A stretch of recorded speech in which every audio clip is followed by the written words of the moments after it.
Now we're set.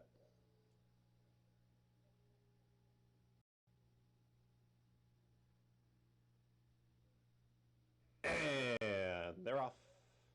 Speed from the outside there is Philadelphia Belle, but she's got company. Towards the outside, Secret Banker and Cloud Skipping makes it 3. Across the track, it's going to be Secret Banker with a neck in front.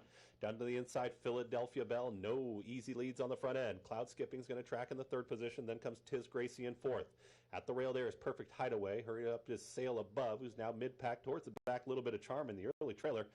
Jump into action. Philadelphia Belle. They went quick, 21 and 4 for a very fast opening quarter mile. Philadelphia Belle will take them into the far turn. Secret Banker's back to 2nd. Tiz Gracie, a nice trip in 3rd, is getting closer, now 3.5 off the lead. Then comes Cloud Skipping. Perfect Hideaway, Sail Above with a lot of ground to make up, a little bit of charm, and at the back gets Jump into action. On the front end, it's all Philadelphia Belle. Well in command is still up by a length and a half, dropping back a touch. Secret Banker. Here comes the run from Tiz Gracie. Is going to split rivals, and Tiz Gracie means business. Philadelphia Belle at the top of the stretch. Tiz Gracie is chasing now within 2 of this leader. Philadelphia Belle continues to find on the front end. Tiz Gracie hasn't got there yet for a final 1/8 of a mile, running on Perfect Hideaway from the back. Philadelphia Belle is very game. Final 1/16 of a mile. Philadelphia Belle. Tiz Gracie going to try and nail Philadelphia Belle right on the line. Philadelphia Belle. Tiz Gracie. Philadelphia Belle. Hard-fought victory there for Philadelphia Belle, Tiz Gracie, Perfect Hideaway, and Secret Banker in 1 minute 16 and 3.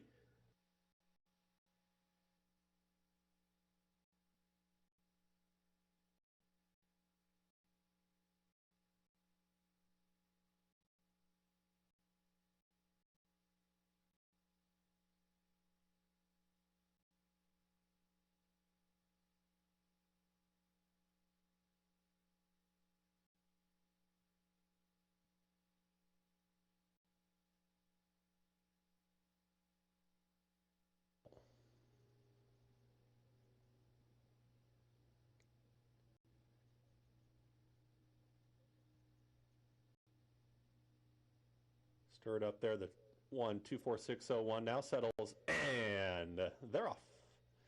In between horses, That a Boy Girl with her customary speed is going to go right out to the front. It's going to be That a Boy Girl up the back stretch.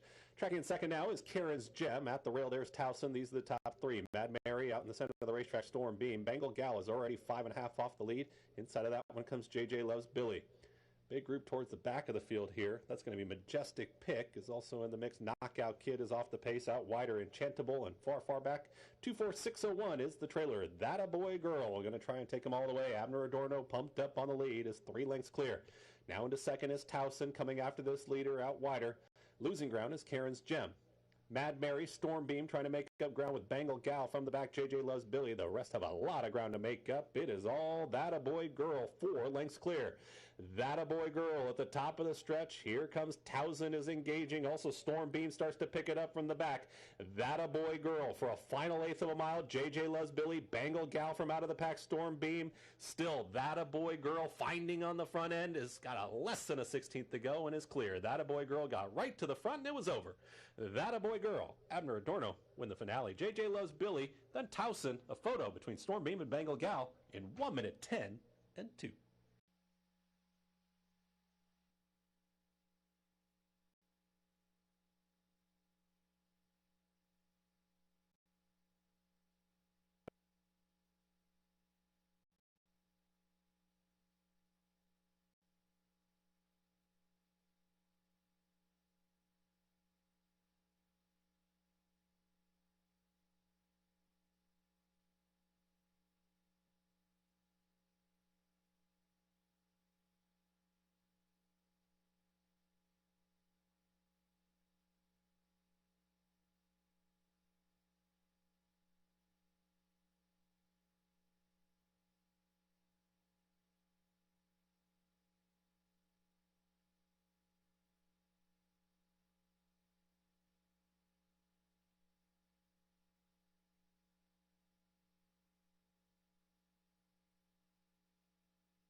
It's a Monday afternoon here at Parx. Beautiful day outside. A little warm. Turf rail at 0 feet. We are on the turf here this afternoon to kick off another week of live racing.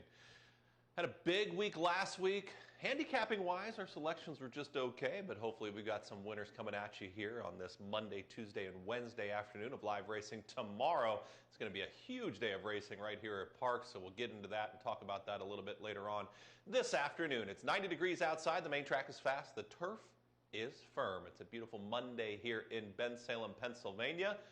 Right here at Parx Racing, track announcer Chris Griffin joining you here in the Parx Racing studio with some soundproofing too. Do I sound better? I bet I do. We'll see. We got some great racing action coming at you. 10 races on this Monday afternoon. Again, tomorrow it's going to be turning for home day, so it's for a great cause, and it's some really, really nice racing. So kudos to the racing office and all their hard work and the connections involved. So looking forward to that. It's going to be a great day of racing tomorrow. Philly Big 5 right here this afternoon with 10 races. We'll start in race number 6. Always the last 5 races of the day, and that carry over in an instant just over $20,000 now. So we'll talk about that a little bit later on. We got some pick 4s. I've got some handicapping, some hopefully winners to bring your way. I did an Instagram post and had hopefully the winner in the opener, so we'll talk about that a little bit. And happy to have it join us wherever you are across the country or right here on track. 10 races on the card this afternoon. Let's get into the scratches and changes here for live racing at Parx. Race number 1, it's going to kick off the early pick 4. No changes in today's first. Race 1 is clear. Race 2, number 1, Perta Vita is 1 pound over. Number 6, Poppy's Baby Girl is 1 pound overweight. Race number 3, scratch the 1, 7 clubs. In race 4, scratch the 7, Downtown Doc Brown. Scratch the 7 in today's 4th. Race number 5, going to scratch the 1A Vero Sun. The number 1 as part of the entry will run. Scratch number 3, Mondays with Mike. Rider change on the 2, the Big S, make it Abner Adorno. Number 6, Hazel's Little Man, 1 pound overweight. And the 7, Garvin, 1 pound over in race 5. In race 6, scratch number 11, Highway 27. Number 2, Gilded Warrior, is 1 pound overweight. Race 6 is the start of the Philly Big 5. Remember, that is a carryover jackpot. Jackpot wager starts in today's 6. Race number 7 on the turf. 5 furlongs. Sprinting kicks off the late pick 4. Scratch the 6 Severe. Scratch the 11 Voya T. Scratch the 12 Neo. Also a rider change on the 2 Street Tail, make it Ruben Silvera. Rider change on the 7 King's House, make it Luisa Casio. Scratch the 13 Get the W.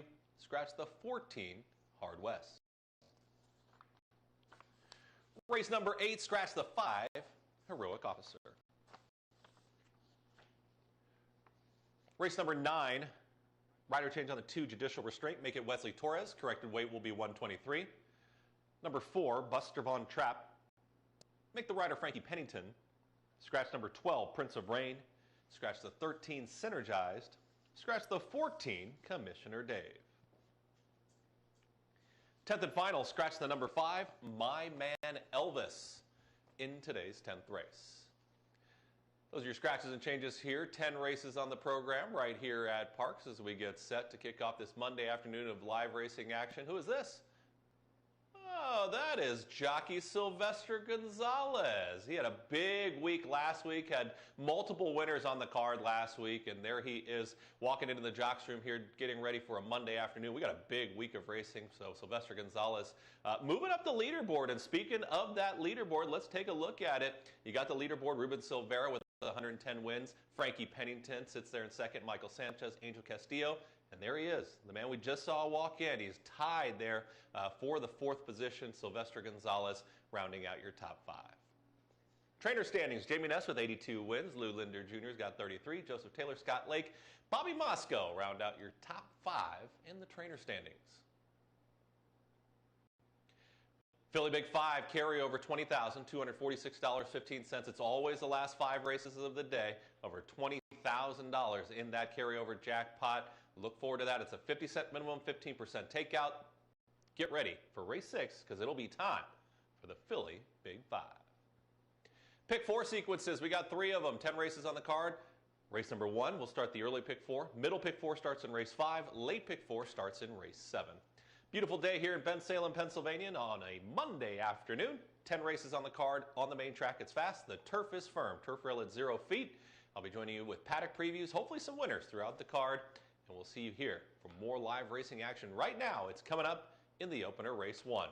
Mutual windows are open. Thanks for joining us across the country or right here on track. Enjoy live racing at Parx Racing. Good luck.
Come on. I want sales reports on my desk by Monday. Oops, my bad. Love racing? RTN brings you every live simulcast on your home television, plus live video streaming and race replays on your PC and mobile devices. To order, visit rtn.tv. RTN, a breed apart.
Hey, and a happy Monday to you. Kicking things off here at Parx with another week of live racing. Big week ahead. But race number one, we're going to go the 2 turns, and 4-1 on Jamie Ness would be a fantastic price here in the opener. We'll see if we get that. But let's take a look at a few bullet points here that I've got for you in the opener as we're going to go to the leading barn and the leading rider. Hasn't been to Parx in a while. The horse has run here 4 times, has a win and a second, has been at Penn, has been at Monmouth, last time out raced at Laurel. So the horse is returning in very good form, was claimed last time out by Jamie Ness. I don't think the horse absolutely needs the lead in here. You take a look at a horse like this, has shown an extra gear to just come off the pace, but stretching out from 6 furlongs, where this horse had shown some speed 3 starts back, could be right up there on the pace, and that could really speak volumes. And again, 4-1 on Jamie Ness here in the opener, I think is tremendous value. Give a good look to this horse on the racetrack. But the number 2, Jim, going to be my top selection here in today's first.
Horses on the track here for today's first. Race 1 is at 1 1/16 on the main track. Field of 7, start of the early pick 4. See your field walking by through the post parade here. Race number 1. The 1 is Earthquake. Rider will be Jonathan Ocasio. The 2 is Jesus Jim. Rider Ruben Silvera. There's Dubrovsky, the 3, owned and trained by Donovan Smith. Jockey Adam Bowman. The 4 is Tap the Mark, owned by 4 Old Men Racing Stable, trained by Howard Brown Jr., Jockey Jorge Gonzalez. The 5, Charlie the Greek, owned and trained by Michelle Castillo, Jockey Jeremy Laprida. The 6 is Algarix, owned by Run Fast and Win Stables LLC, trained by Patricia Farrow, Jockey Angel Castillo. And the 7, Delinquent, owned and trained by Melisio Saldana Guerrero. In the iron, Sylvester Gonzalez. That's the field for today's opener, race 1, 4 minutes. Start of the early pick 4.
Two minutes.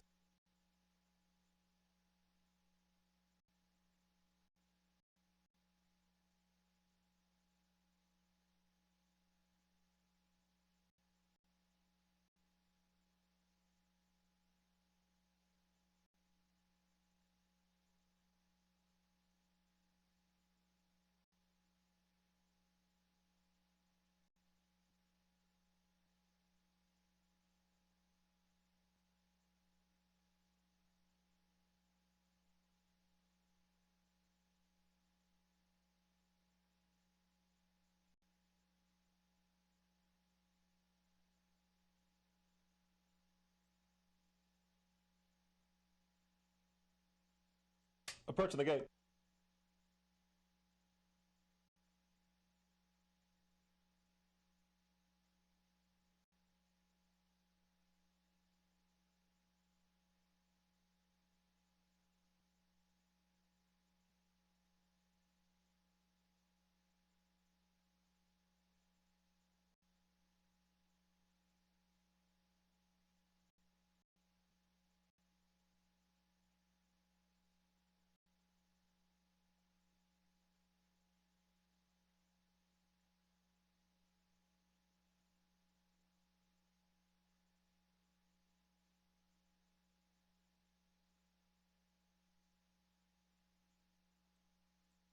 Runners at the gate, it's post time. For the opener, race 1, 1 1/16, kicks off the early pick 4.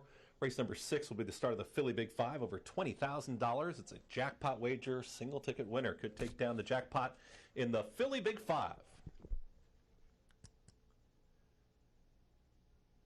Dubrovsky has gone in, so has Jesus Jim. Earthquake Next will be Tap the Mark.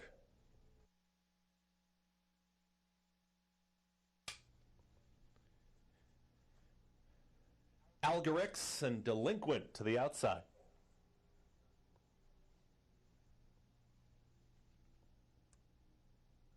All in line, all set.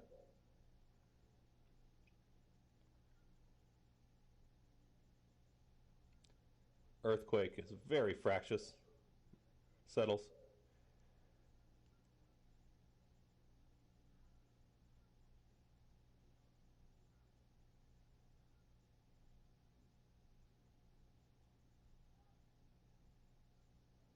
And they're off at Parx.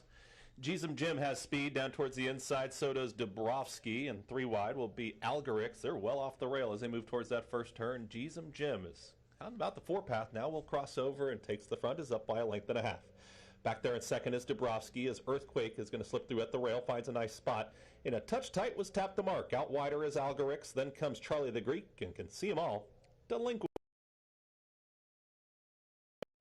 in the opener. Jim is up by 2. Right there in second is Dubrovsky as they work to the backstretch. Earthquake's in third. Then comes Algorix, who's a touch wide, is outside of Tap the Mark.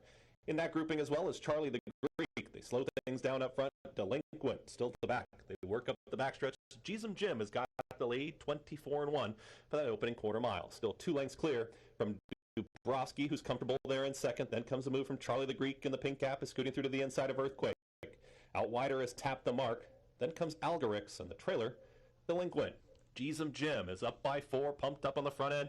Jim into that far turn now and is 4 lengths clear. Dubrovsky is there in second. Here comes a run from Charlie the Greek, is asked for the question. Here comes Tap the Mark. Also running on Earthquake, Algorix, and at the back, it's Delinquent. Still Jim in hand, approaching the quarter mile pole. Here comes Charlie the Greek with a challenge to the inside. Dubrovsky running on. Also Tap the Mark. Jim at the top of the stretch. It's Jim who hugs the rail. It's still 4 lengths clear. They are coming though. Charlie the Greek is coming after this leader. Dubrovsky running on. Tap the Mark. It's still Jim finding up front, approaching the 16th pole. Late run here. Tap the Mark outside of Dubrovsky. It's a battle for the minors. It's all Jim to cruise.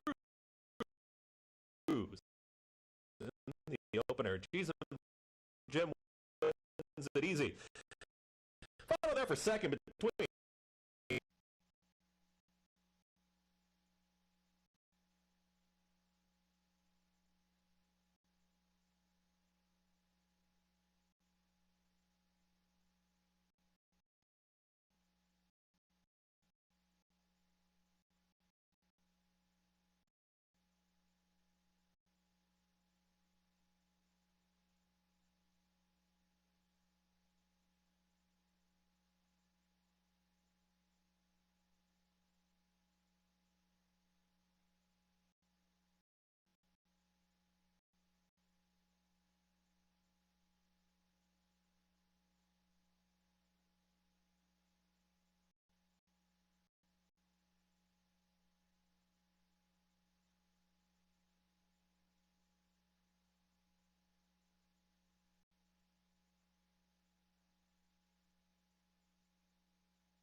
Winner posted number 2, Jim.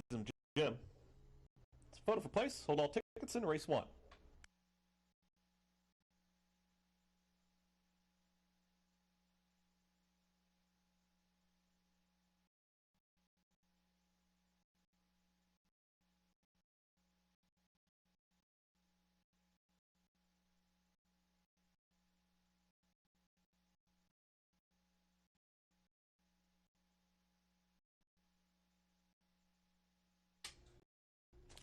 In the winner's circle is number 2, Jim, an 8-year-old. Bred in Maryland by Fairbanks set a sparkling number. Winning owner is Jagger Inc. Winning trainer Jamie Ness. Winning rider Ruben Silvera.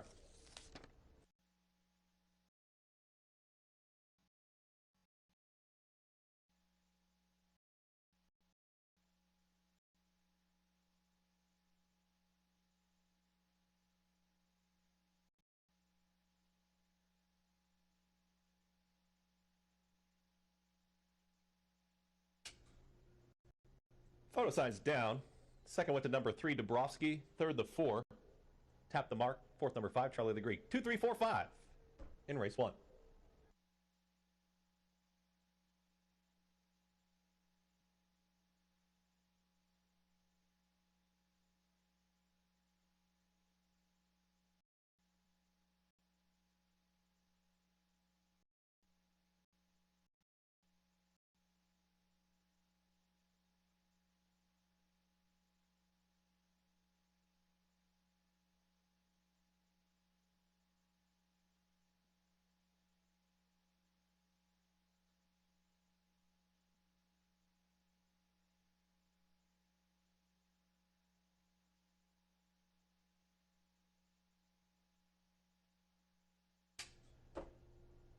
Race 1 official. Winner returned $480, $340, $280. Second, number 3, Dabrowski, $11.85. Third, the 4, Tap the Mark, $260. Fourth, the 5, dollar exacta, $24 even. Dollar trifecta, $79.10. 10-cent superfecta, 2, 3, 4, 5, $44.86. Coming up today's second, 5.5 furlongs. Climbing race.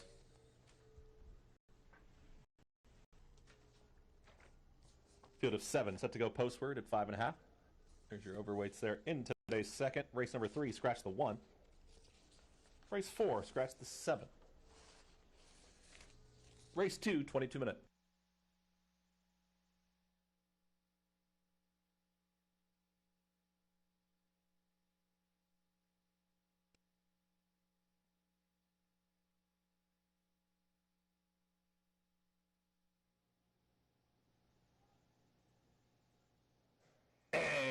And they're off at Parx. Jism Jim has speed down towards the inside. So does Dabrowski. And 3 wide will be Algerix. They're well off the rail as they move towards that first turn. Jism Jim is on about the 4 path now. Will cross over and takes the front. Is up by a length and a half. Back there in second is Dabrowski as Earthquake is going to slip through at the rail. Finds a nice spot. In a touch tight was Tap the Mark. Out wider is Algerix. Then comes Charlie the Greek and can see them all. Delinquent in the opener. Jism Jim is up by 2. Right there in second is Dabrowski as they work to the backstretch. Earthquake's in third. Then comes Algerix, who's a touch wide, is outside of Tap the Mark. In that grouping as well as Charlie the Greek. They slow things down up front. Delinquent still at the back. They work up the backstretch. Jism Jim has got the lead, 24-1 for that opening quarter mile. Still 2 lengths clear from Dabrowski, who's comfortable there in second. Then comes a move from Charlie the Greek, and the pink cap is scooting through to the inside of Earthquake. Out wider is Tap the Mark. Then comes Algerix, and the trailer, Delinquent. Jism Jim is up by 4, pumped up on the front end. Jism Jim into that far turn now and is 4 lengths clear. Dabrowski is there in second. Here comes a run from Charlie the Greek, is asked for the question. Here comes Tap the Mark, also running on Earthquake, Algerix, and at the back, it's Delinquent. Still Jism Jim in hand, approaching the quarter mile pole. Here comes Charlie the Greek with a challenge to the inside. Dabrowski running on. Also Tap the Mark. Jism Jim at the top of the stretch. It's Jism Jim who hugs the rail. It's still 4 lengths clear. They are coming though. Charlie the Greek is coming after this leader. Dabrowski running on. Tap the Mark. It's still Jism Jim finding up front, approaching the 16th pole. Late run here. Tap the Mark outside of Dabrowski. It's a battle for the minors. It's all Jism Jim to cruise in the opener. Jism Jim wins it easy. Follow there for second between Dabrowski and Tap the Mark and Charlie the Greek in 1 minute 44-2.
Race number 2 is coming up here at Parx, and happy to be with you here. Track announcer Chris Griffin here in the booth, and good-looking field of 7 getting set to go. These 7,500 now winners, a 2 lifetime, 5.5 furlongs, and I went 1-4-6, but I really took a look at this race and I said, Perta Vita, kind of keep an eye on the board here early, just see.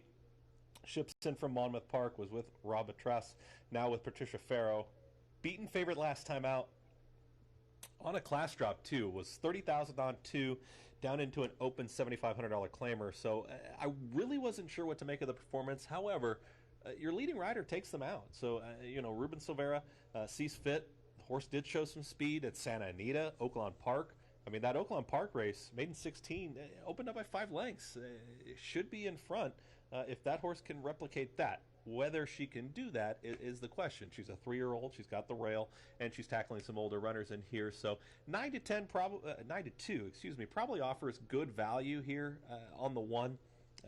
3-1 seemed right about the right price, so maybe the price is just floating up a little bit. But I think that if she can be with the early pace, she's got a shot in here, so we'll see what happens in today's second. Went with the number 4, Oak Creek Canyon, as the second choice, and probably the most in form, consistent, as you can say, in the last few starts. You look at really the last 5 starts since March 30th, horse hasn't missed the board. A second, a third, a first, a second, and a third. So has been in the trifecta. It's going to be 4-1, offers plenty of value, has been the distance 3 times with a second and a third. Looks like it can be forwardly placed in here. Abner Adorno has got the mount. If the 1 is not able to get to the lead, I think Oak Creek Canyon looks to be a touch faster than the 2, Jamie's Wanderlust, who is the one taking all the action, that can run a 46-1 half-mile time and be in front by 2 lengths. So a horse that can run 45-4 is up by a length. I felt like I could get the lead on a horse like the 2, Jamie's Wanderlust, so I'll go with the 4, Oak Creek Canyon, as my second choice. Third choice would be the 6, Poppy's Baby Girl. It's another 3-year-old. She comes over from Finger Lakes. Juan C. Vasquez has this horse. From maiden special weights, ran against older last time, was the beaten favorite in that race, showed speed, faded through the lane, 4th beaten 6.5. A 3-year-old filly taking on older rivals, where she had trouble too. She broke a step slow, 4 wide at the quarter pole. She just had trouble in that race. So you take a look at a horse like that, currently at 5-1, price is floating up here, 2-1 on the morning line, now 5-1. That's tremendous value here in today's second. So it looks like that there could be some value with any of those horses that I gave you, the 1, 4, the 6. The 2 is the one taking all the action, Jimmy's Wanderlust for Lulander Jr. Second being ahead last time, probably ran the best last race of the group. I mean, if you take a look at it, finishing in a 1:11-3, second beaten ahead, back to this 5.5, has won at the distance with 2/3, one to put in the mix. I was playing against it here, but is taking the action. 7-2 morning line, now down to 9-5. It's all coming up. Today's second race. It's the start of the pick 3. There's the 2, Jamie's Wanderlust, looking very nice there in the walking ring as we get set for today's second. On the turf here this afternoon. Look forward to that. And it's a nice day outside. A little warm, but hopefully you're enjoying our racing action wherever you are across the country or right here on track. 9 minutes. Race 2, start of a pick 3. It's next. Good luck.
Things equal has had a nice trip, gets a little bit of a loose rein to get closer. Kevin Whitty needs to do better, and Sancocho passes that rival with 5/16 to go. Unbeknownst to me, continues to dictate his own terms, but bracing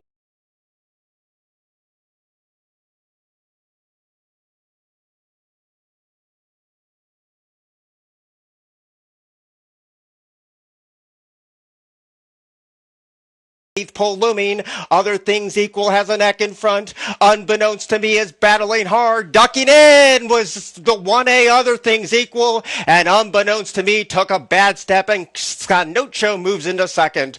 But under the line first is other things equal. Sancocho second, Skyscanner third. Unbeknownst to me finished fourth.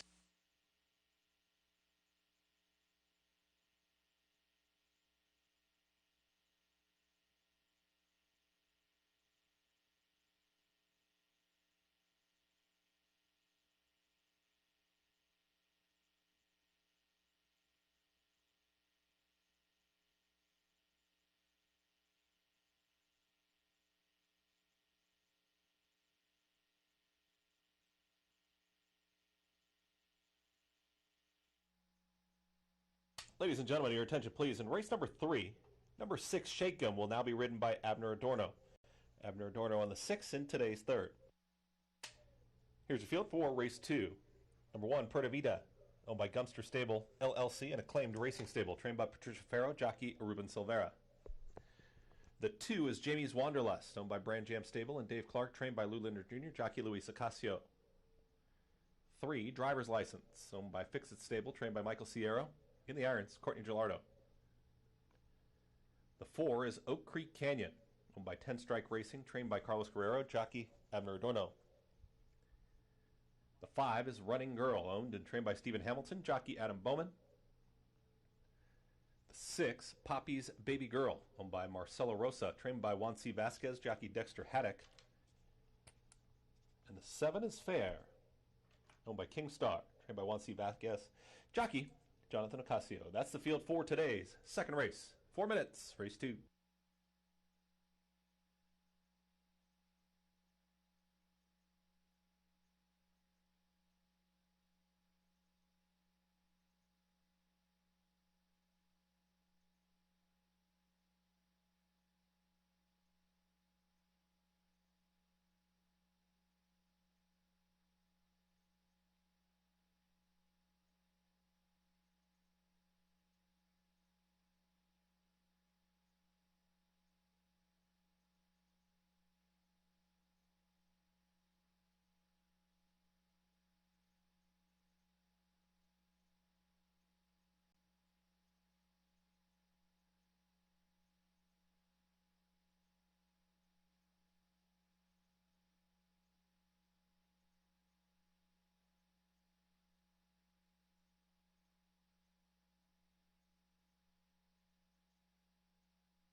Two minutes.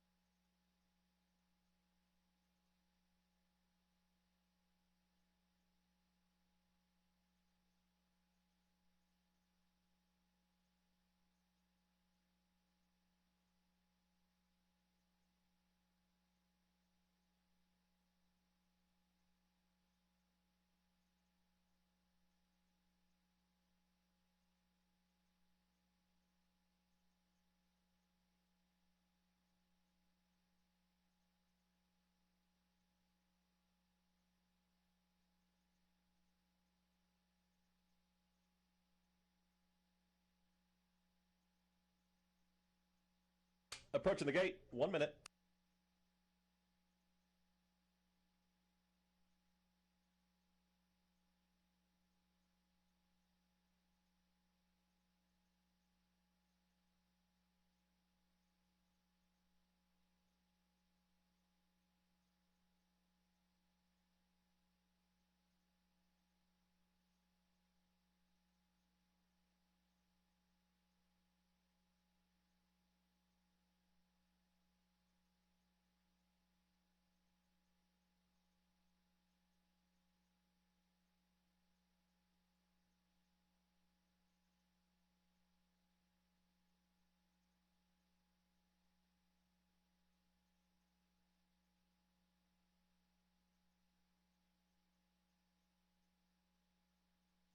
Runners at the gate, it's post time. Post time for today's second, a field of 7 set to load.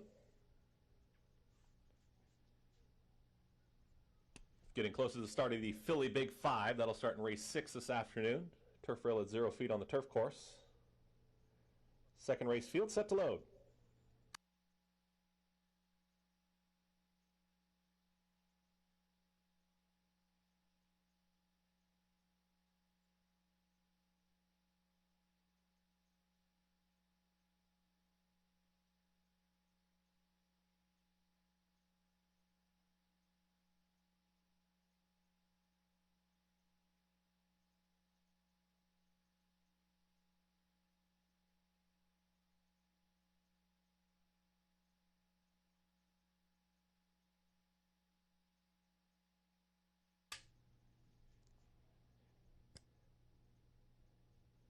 Two out. Poppy's Baby Girl.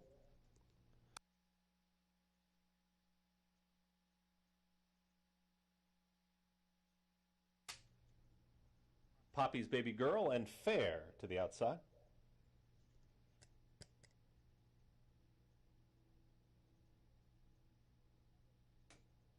All in line.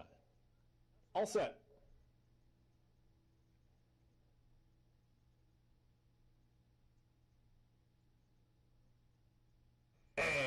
And they're off. Speed from the outside from Fair. Oak Creek Canyon is in the early mix, and there goes Perta Vida. Hard set. Perta Vida wants the lead, and we'll get there. Is up by a neck. Jamie's Wanderlust is going to track in second. Oak Creek Canyon now back to third. Running Girl in the yellow silks is in the fourth position. Moving forward is Poppy's Baby Girl. The two at the back, Driver's License and Fair. Pumped up on the front end. Ruben Silvera one more time here with Perta Vida is 4 lengths clear. Jamie's Wanderlust is there in second. Then comes Poppy's Baby Girl. Has room at the rail. Is going to try and sneak on through and challenge this front runner, as they are not challenging Perta Vida right now. Perta Vida 6 lengths clear. Approaching the quarter-mile pole. What does Perta Vida have left in the lane? Top of the stretch, it's Perta Vida. Poppy's Baby Girl is coming after Jamie's Wanderlust. Oak Creek Canyon starts to launch a rally from the back. Also running on Driver's License. Perta Vida got the jump. Has about a 4-length cushion. They are getting closer. Jamie's Wanderlust, Poppy's Baby Girl, and oncoming Driver's License. Perta Vida almost home inside the final 16th. It's still Perta Vida finding. Perta Vida, Driver's License might challenge here for second, but it's all Perta Vida. Ruben Silvera, the early double. Got tight there, Driver's License and a photo with Poppy's Baby Girl and Jamie's Wanderlust in 1 minute 5 flat.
Winner posted number 1, Perta Vida. It's a photo for place. Second went to number 6, Poppy's Baby Girl. Third, number 3, Driver's License. Fourth, the 2, Jamie's Wanderlust, 1632. Hold all tickets until official.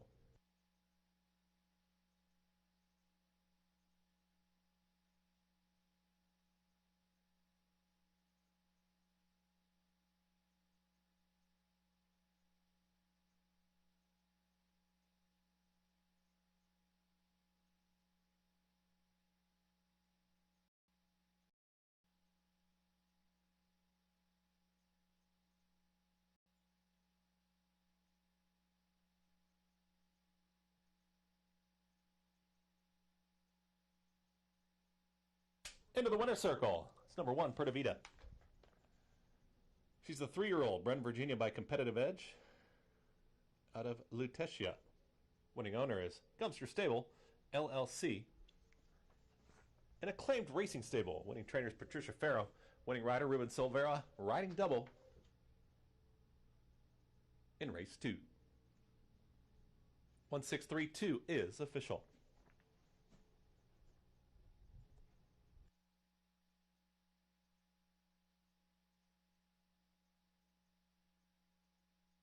Winner returned $440, $3, $240. Second, number 6, Poppy's Baby Girl, $480, $340. Third, the 3, driver's license, $420. Fourth, the 2, Jamie's Wanderlust. Dollar exacta, $11.80. Dollar trifecta, $70.10. $2 double, $14.40. 10-cent superfecta, $11.03. Coming up will be race number 3 at 1 mile. Scratch the 1-7 clubs. Going the 2 turns on the main track. Race 3 in 21 minutes. Race 4, scratch the 7. Race 5, scratch the 1A and the 3. It's all coming up. Today's 3rd in 21 minutes.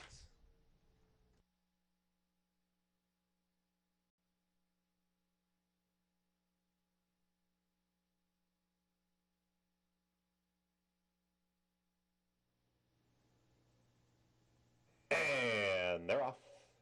Speed from the outside from Fair. Oak Creek Canyon is in the early mix, and there goes Perta Vida. Hard set. Perta Vida wants to lead, and we'll get there. Is up by a neck. Jamie's Wanderlust is going to track in second. Oak Creek Canyon now back to third. Running Girl in the yellow silks is in the 4th position. Moving forward is Poppy's Baby Girl. The 2 at the back, driver's license and Fair. Pumped up on the front end. Ruben Silvera, one more time here with Perta Vida is 4 lengths clear. Jamie's Wanderlust is there in second. Then comes Poppy's Baby Girl. Has room at the rail. Is going to try and sneak on through and challenge this front runner, as they are not challenging Perta Vida right now. Perta Vida 6 lengths clear. Approaching the quarter-mile pole. What does Perta Vida have left in the lane? Top of the stretch, it's Perta Vida. Poppy's Baby Girl is coming after Jamie's Wanderlust. Oak Creek Canyon starts to launch a rally from the back. Also running on driver's license. Perta Vida got the jump. Has about a 4-length cushion. They are getting closer. Jamie's Wanderlust, Poppy's Baby Girl, and oncoming driver's license. Perta Vida almost home inside the final 16th. It's still Perta Vida finding. Perta Vida, driver's license might challenge here for second, but it's all Perta Vida. Ruben Silvera, the early double. Got tight there, driver's license and a photo with Poppy's Baby Girl and Jamie's Wanderlust in 1 minute 5 flat.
Ladies and gentlemen, please note, in race number 3, number 6, Abner Adorno rides the 6 Shake'em in today's third race. Here in race number 3, the 6 Shake'em, Abner Adorno, 1 pound over. 1 pound over on the 6 in today's third.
And tomorrow, folks, that's going to be Tuesday, June 22nd. It's Turning for Home Day. That's right here at Parx. We got a really nice card tomorrow. So we got 2 stakes races, the $100,000 Crowd Pleaser Stakes, the $100,000 Power by Far. Some really nice fields signed on to get really our racing action underway on a Tuesday. It's a beautiful card, so we'll see if the weather does hold up. Looking at the forecast a little bit, hopefully the weather stays away, but we got a jockey t-shirt toss that is planned for every race tomorrow, and then the Fleet Alex Halter raffle as well. For more information, go to patha.org/turning for home. You can see the website there on your video monitors right now for more of that information, but it's going to be a great day regardless of the weather. We'll have a great day tomorrow for Turning for Home Day, and PTHA and the entire team down there, they'll be bringing you plenty of information and getting the crowd involved. But we'll have the great stakes races. We got some jockeys coming in town. We got some really nice races. Hopefully get you some winners as well, and raise some money for a great cause too. So looking forward to that. That's going to be tomorrow afternoon. A first post time at 12:55. Turning for Home Day right here at Parx on a Tuesday. Let's take a look at today's third race field. Scratching the 1-7 clubs. 1 mile is the distance. 7,500 non-winners with 2. A lifetime race in here. We're going to take a look at the field here in just a second as the 1 scratched out of there, and that was my top choice. But you know what? I've given you 2 real chalky winners to start the day, so we gotta try and find some value here, right? So we're going to look at the number 8, Get Her Ready Eddie, and you take a look at this horse for for Bryant Taylor. And coming out of that 7 furlong race, I thought the horse ran okay, actually. You know, fourth beaten 6 1/4. Felt like best used underneath. You know, had run 10 times with that one win. Has been missing some of the exotics, but I think the drop in class makes sense. I think this drop down to the 7,500 now, whereas the 2 really will suit this one well. We'll see if Get Her Ready Eddie can get the right trip. An outside post in here is really going to have to work out a nice trip here for Herrera Milan.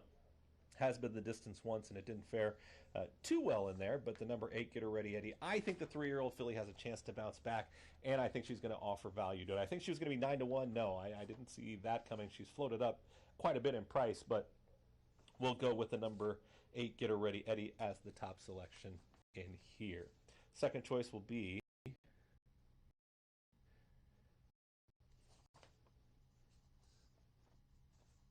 taking a look there at the 5, and that's going to be Secret Czar. Carlos Soto's got this horse, fourth beaten 23.5, and you know, if you throw that last effort out, just maybe didn't take to the track, doesn't like an off track 3 times, a second and a third, overset at the distance. That's why I played her underneath. I felt like she was best used. She's a big, good looking 5-year-old mare there by Tapazar, and she just has kind of been even paced, I guess, through the races. Just hasn't really shown a ton of speed, hasn't shown a huge close. So in a field like this, I feel like she can be in the mix. We'll see if she's going to have enough time to make up some of the late ground, because it does look like, from a speed standpoint, you got some horses here that could take them a long, long way in today's third, especially with the scratch of the 1. I thought the 1 was going to be a pretty significant favorite in here. So I'll go 8-5. And then we'll take a look at the 3, Just a Dream. Mary Pattershall's got this runner in here, and this one hasn't been seen since September. It is a long layoff, a 5-year-old mare. She's been the distance twice. Just another taking a shot at a price in here. You know, just let me see if I can find some value. 9-1. Sylvester Gonzalez will be aboard, and we'll just see if she can get the trip. She might need one. You know, coming back to the races here, hasn't run since September of 2020. Comes back here in the summer of 2021. But she's a 5-year-old mare by Cross Traffic. Looks pretty good there in the paddock. So we'll see if she can pop in a little bit of a price here. Give you a little long shot value in today's third. It's pretty wide open outside of the 5. It looks like it's the 5 right now at 9-5. That is going to be Secret Czar. But again, she was beaten pretty well last time out. So we'll just see if that was the off track, the good main track, if that was the main factor, or if she just didn't fire that afternoon. But at 9-5, just a touch short for me. So let's see if Get Her Ready Eddie here on the drop-in class can get the job done. 9 minutes, race 3. It's coming up. It's the start of a pick 3. Don't forget tomorrow, that's turning for home day. Looking forward to that. Raise some money for a great cause right here at Parx on a Tuesday. Also, pretty active on social media. A lot of folks joining us and tweeting and going back and forth. And I've got to give a quick shout out. Kevin, I know you're out there listening. Where's Towanda, Pennsylvania? That's where he's from, but I'm not familiar with that area. But Kevin, he's been tweeting me all weekend. He said I had to get him a shout out. So Kevin, here is your shout out. Thanks for watching us here at Parx and getting involved in all the wagering action. 9 minutes away. Race 3. It's coming up, and it's next. Good luck.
Horses coming out of the track for today's third race. 1 mile the distance. Scratch the 1, 7 clubs.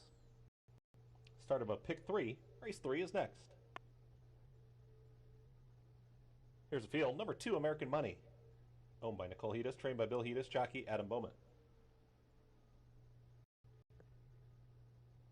There's the 3, Just a Dream.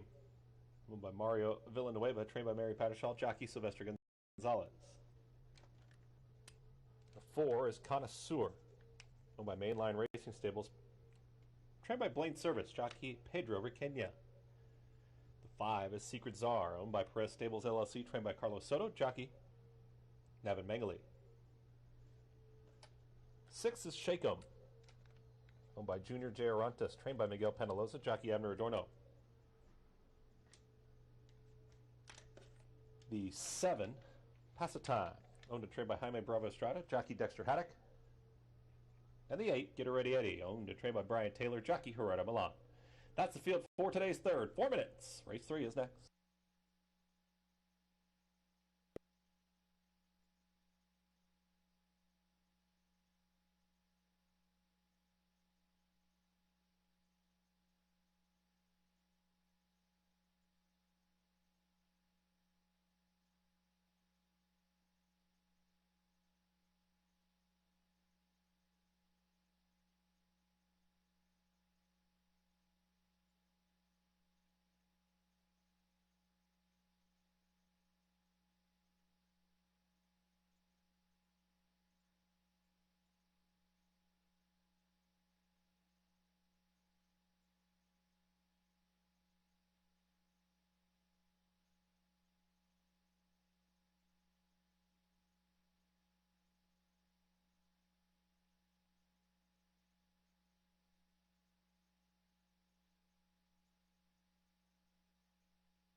Two minutes.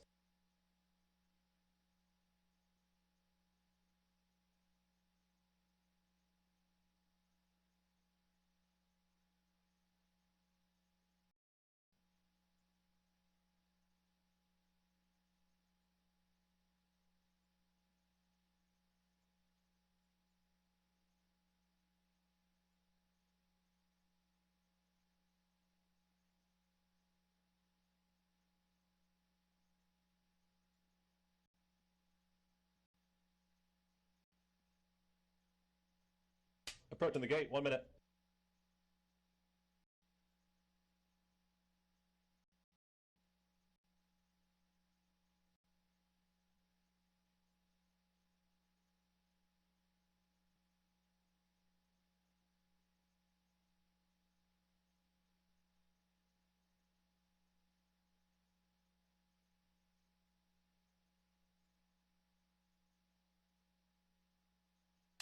Runners are now at the gate. It's post time. Post time for today's third. Start of a pick 3 here at Parx.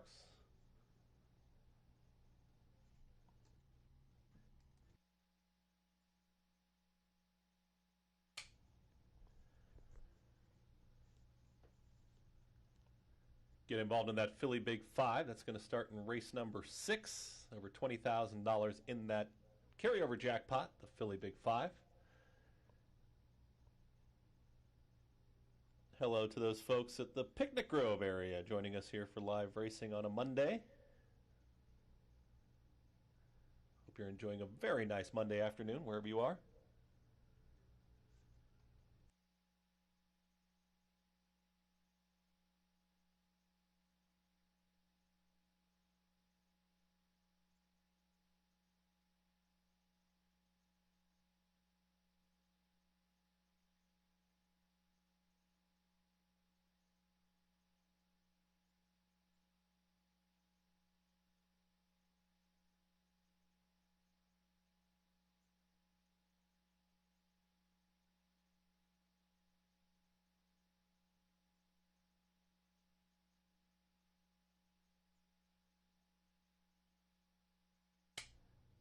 Got a rider off the 5, also having a saddle being removed, so stand by.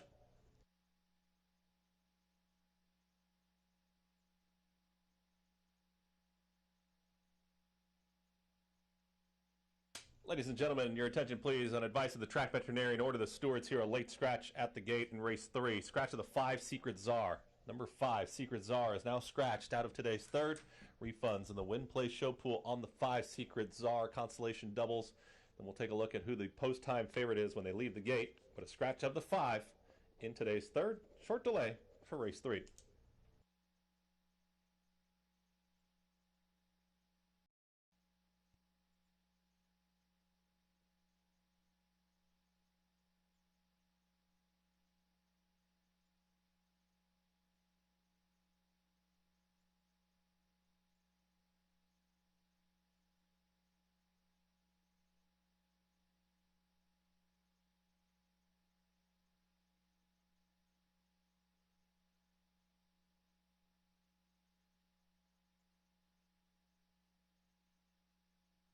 Mutual windows do remain open here for today's third. The scratched horse is now being led off the racetrack. Once the horse is clear, everyone's safe, then we will begin the reload. Mutual windows remain open for today's third.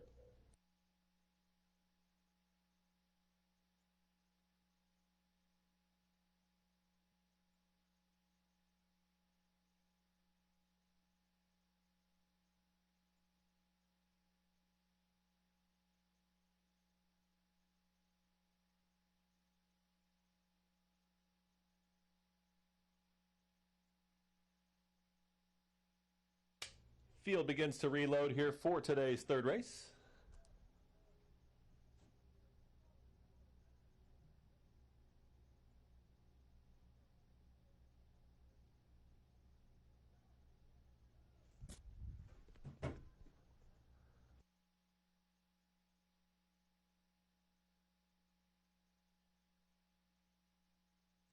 Waiting on Connoisseur.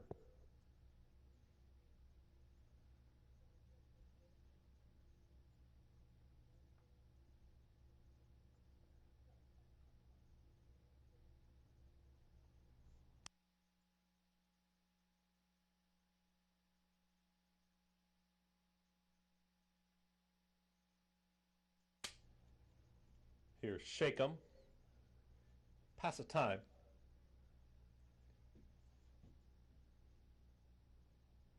Get her ready, Eddie. Last to load.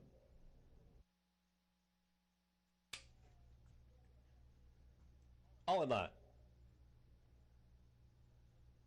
All set.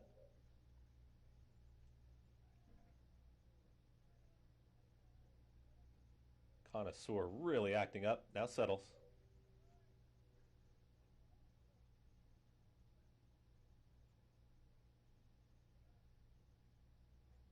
And they're off. Step slow for Connoisseur. Also, Get Her Ready, Eddie broke outward. They line up on the front end.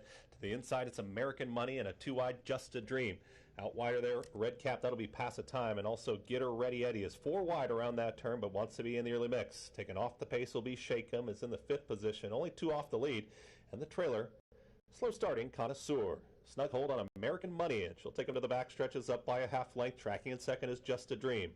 A touch wide is Pass the Time. Then comes Get Her Ready Eddie out in the center of the racetrack. The trip comes for Shake 'em, who's watching all the action up front.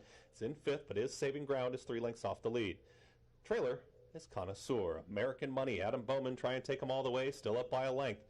Right there in second is Just a Dream. Getting closer is Pass a Time. Losing some ground was Get Her Ready Eddie. Just got passed by Shake 'Em as they passed the half-mile pole. 24-2 was that opening quarter mile. We'll take a look at the halftime as American Money is still in front, trying to take them all the way.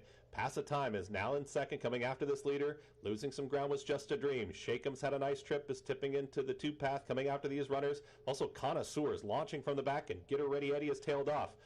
Up front, it's still American Money, and American Money is still 2 lengths clear. Pass a Time just not making up the ground. Connoisseur looks like the main danger. Has momentum from third after braking slowly. American Money at the top of the stretch. Pass a Time continues to chase. Connoisseur will have to be dealt with in the stretch. American Money's got the lead, but for how long? Looks to be tiring up front. Has an eighth to go. It's still American Money and an oncoming Connoisseur getting closer. American Money needs the line, is almost home inside the final 16th. Here comes Connoisseur with one last push. American Money, Connoisseur, American Money, Connoisseur, American Money. I think held on by a nose. It's a photo. American Money and Connoisseur and Pass a Time in 1 minute 42 and 1.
Result of the photo. First, number 2, American Money. Second, the 4, Connoisseur. Third, the 7, Pass a Time. Fourth, the 6, Shake 'Em. 2476, your unofficial order finish. 2476, hold all tickets until official. 10-1 on your winner in race 3.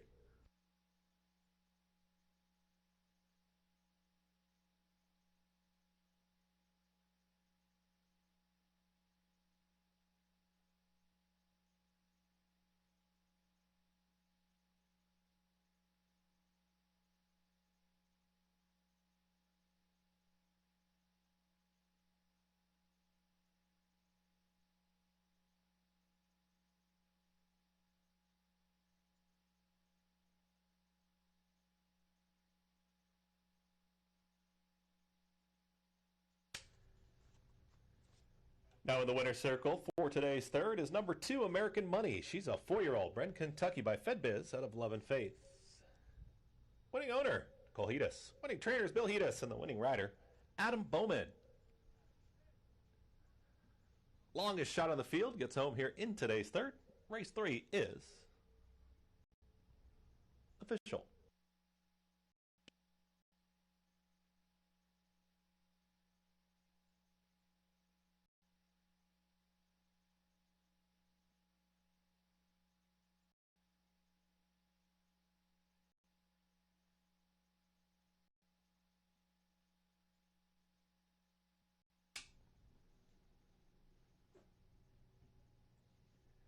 Here are payouts. The winner returned $22, $880 for 20. Second, the 4, Connoisseur, $382.60. Third, the 7, Pass a Time, $240. Fourth, the 6, Shake 'Em. Dollar exacta, $39.10. Dollar trifecta, $100.20. Consolation double, $420. $2 double, $1.2, $61 even. Dollar pick 3, $212. $160.90. And for 10 cents, that's superfecta, $29.38. Coming up is today's fourth. 6 furlongs. Scratch the 7. Downtown, Doc Brown. Maiden claiming race 4 in 21 minutes. In today's fourth, scratch the 7. Race 5, scratch the 1A and the 3. Race 6, scratch the 11.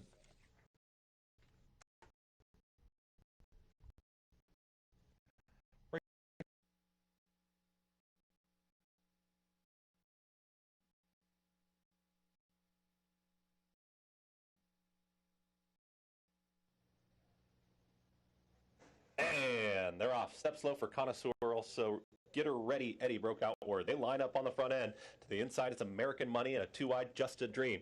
Out wider there, Red Cap, that'll be Pass a Time. And also, Get Her Ready Eddie is 4 wide around that turn, but wants to be in the early mix. Taking off the pace will be Shake 'Em. It's in the 5th position, only 2 off the lead. And the trailer, slow starting, Connoisseur. Snug hold on American Money, and she'll take him to the back stretches up by a half length. Tracking in second is Just a Dream. A touch wide is Pass the Time. Then comes Get Her Ready Eddie out in the center of the racetrack. The trip comes for Shake 'Em, who's watching all the action up front. It's in 5th, but is saving ground, is 3 lengths off the lead. Trailer is Connoisseur. American Money, Adam Bowman trying to take them all the way, still up by a length.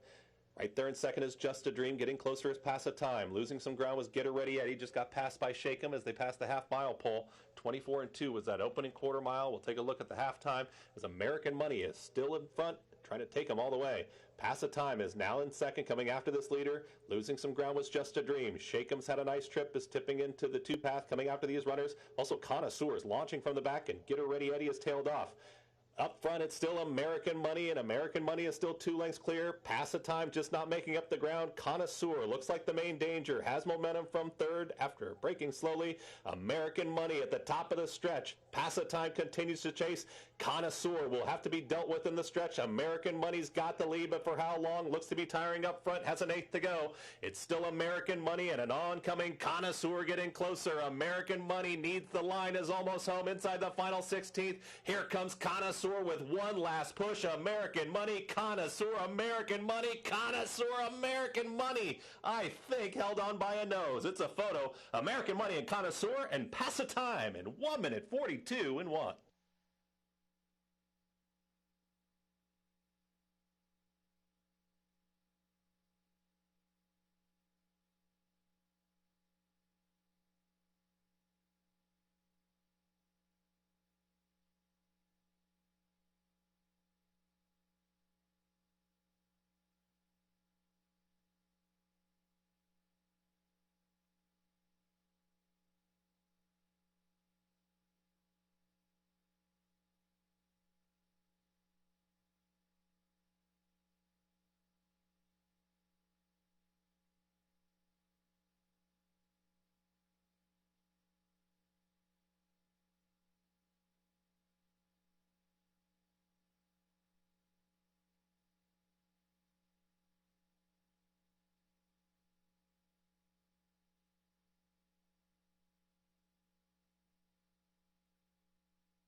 Come on. I want sales reports on my desk by Monday. Oops. My bad. Love racing? RTN brings you every live simulcast on your home television, plus live video streaming and race replays on your PC and mobile devices. To order, visit rtn.tv. RTN, a breed apart.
Another race coming up for you here at Parx on this Monday afternoon. 6 furlongs is the distance, and going to go 2-3-9. Talk about this here very shortly.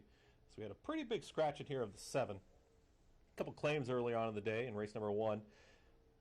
Algarix now moves to the barn of trainer Jenny Wilhelm Saldana. Was in a 3-way shake there after today's first, and then after today's third, that we just saw there, is Connoisseur now moves to the barn of trainer Carlos Milian. Race 4 coming up here, 11 minutes away, and take a look at this field. You know, the 7, I felt like Downtown Doc Brown. The horse had shown some speed, dropping in class. Maybe next time keep an eye on this. New Hampshire seems to fit. I mean, you take a look at this 3-year-old gelding, has shown speed early on, maiden 25,000, now drops in for maiden 10. I guess the question is, what do you kind of think of the drop in class? There was a layoff there from January to April, but maybe she just wanted to get back to the races. She ran against Eddie's Charge and Safen. They would be short prices in here at the maiden $10,000 level. So let's give New Hampshire another shot. 3-year-old gelding by Constitution, I think at 6 furlongs can work wonders for this one. 9-2, offering fair value right there on the morning line price at 9-2. Second choice will be the number 3, and that's reigning champion. Interesting one here, a 3-year-old gelding, as Downtown Doc Brown, Ed Coletti Jr. had that one scratched, and now still has one runner in here in the 3 reigning champion.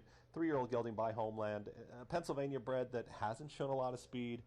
If you go back to the maiden $25,000 races, though, there was some speed in there. Had shown speed for a half mile in that run on March 1st, also March 29th.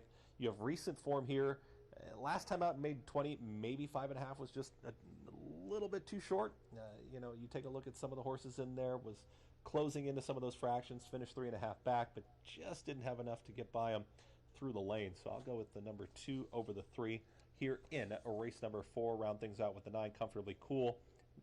This one's had quite a few shots at it. 13 lifetime efforts, 2 seconds and a third. Been settling for minors and has been this distance several times, 8 times with a second and a third. So just felt like this one may be best used underneath in your trifectas at 9-1, but wide open. I mean, look at this board. If you liked the couple favorites there earlier on in the sequence, you're catching value now. You got the longest shot in the board there in race 3.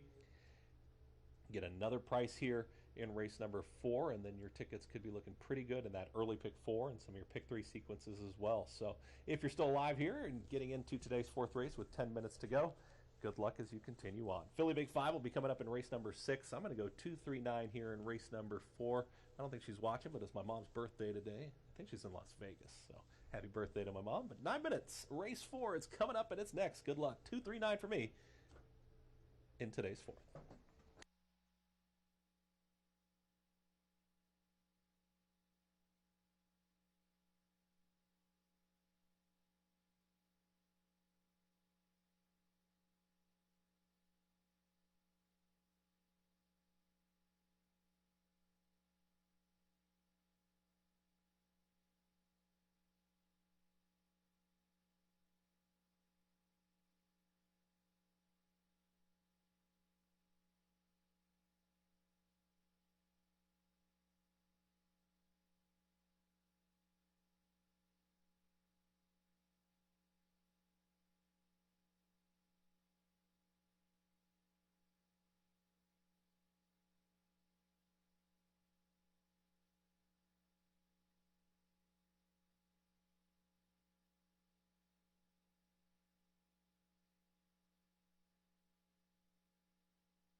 Field coming onto the track here for today's fourth. 6 furlongs of distance. Maiden claiming scratch the 7 in race 4. 5 minutes.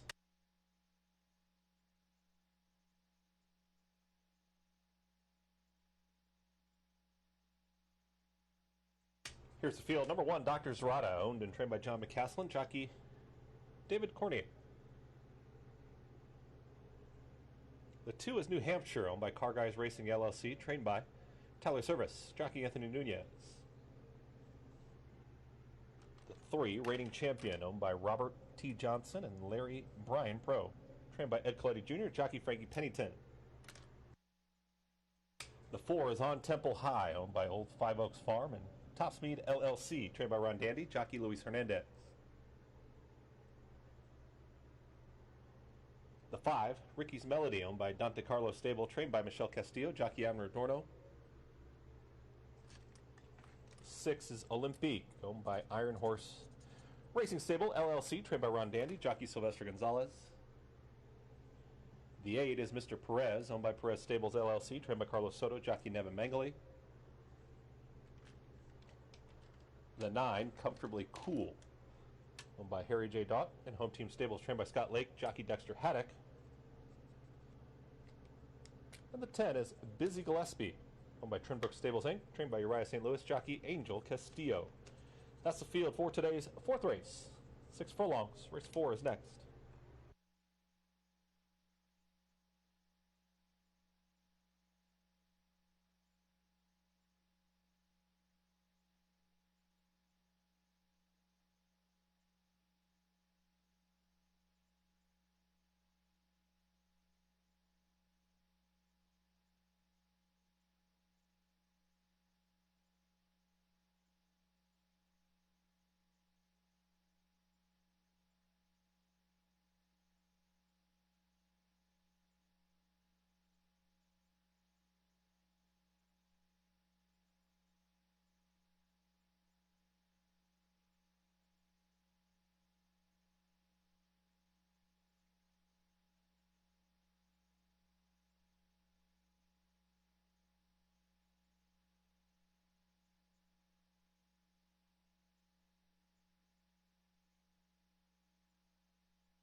Two minutes.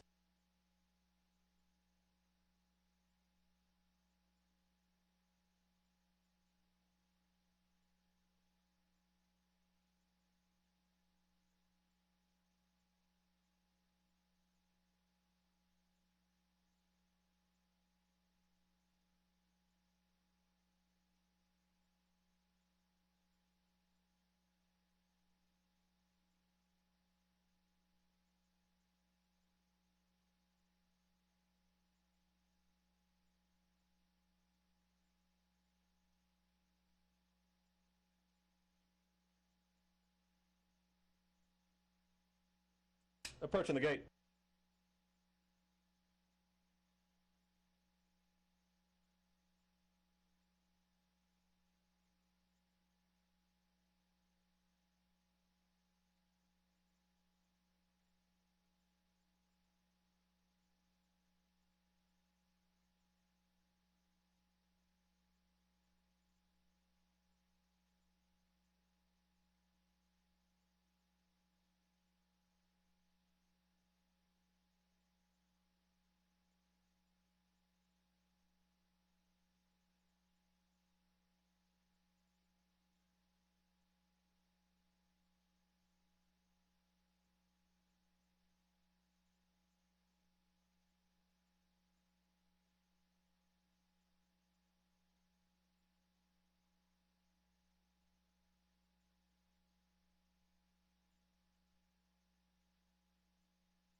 The field is at the gate. It's post time. Post time for today's fourth. That's 6 furlongs.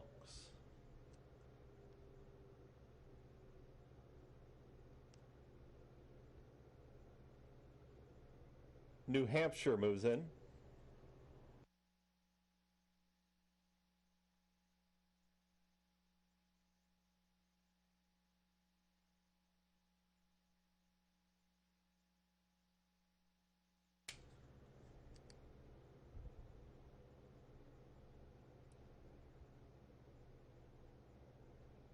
Three out on Temple High. Comfortably Cool and Busy Gillespie.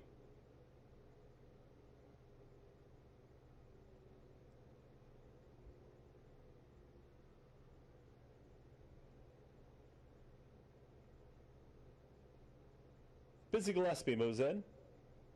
All in line. All set. And they're off. Speed from the outside is Comfortably Cool in the early mix. Also on Temple High from in between horses. Now puts ahead in front. Down towards the inside, reigning champion New Hampshire is trying to get up with the early pace. Out wider, Mr. Perez. They line up in behind the leader. Olympique is now in the 5th position. As dropping back there quickly was reigning champion. Just had to check ever so briefly. Is now mid-pack. Then comes Ricky's Melody. The two at the back, Busy Gillespie, and the trailer, Dr. Zarata. To the inside, it's on Temple High with a head in front. Right to the outside, here's Comfortably Cool. Olympique is trying to make a wide move coming after these leaders. Needing some room is New Hampshire. Looks to have run, nowhere to go right now. These are the front four. Another three.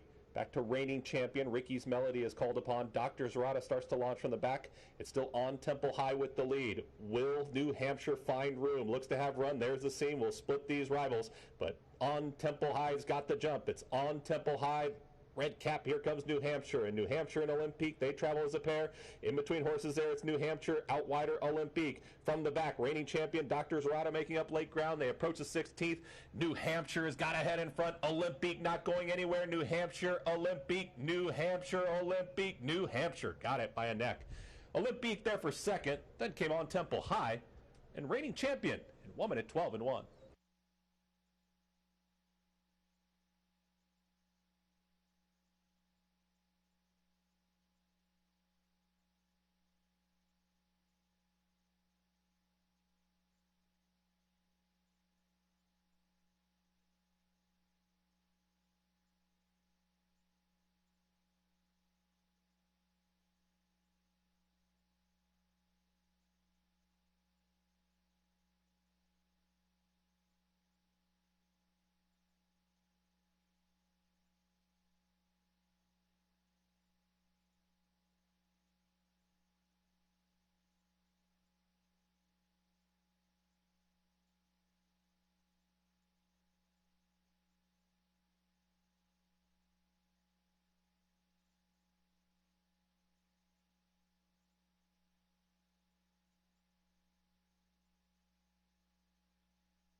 Order finish posted. First, number 2, New Hampshire. Second, number 6, Olympique. Third, number 4, on Temple High. And fourth was the 3, reigning champion. 2, 6, 4, 3. Your order finish. Hold all tickets until race 4's official running time, 1 minute 12 and 1.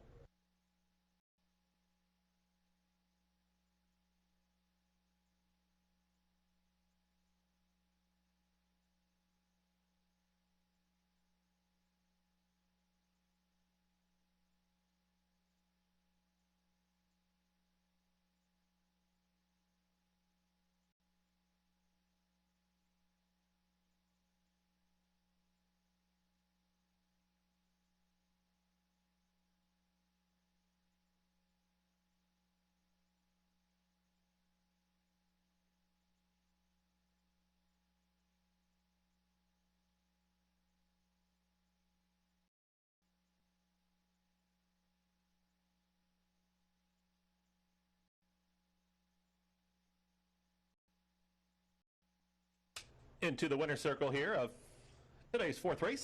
It's number 2, New Hampshire. 3-year-old gelding, been Kentucky by Constitution out of Sonoras. Winning owner is Parx Racing LLC. Winning trainer is Tyler Service. Winning jockey, Anthony Nunez.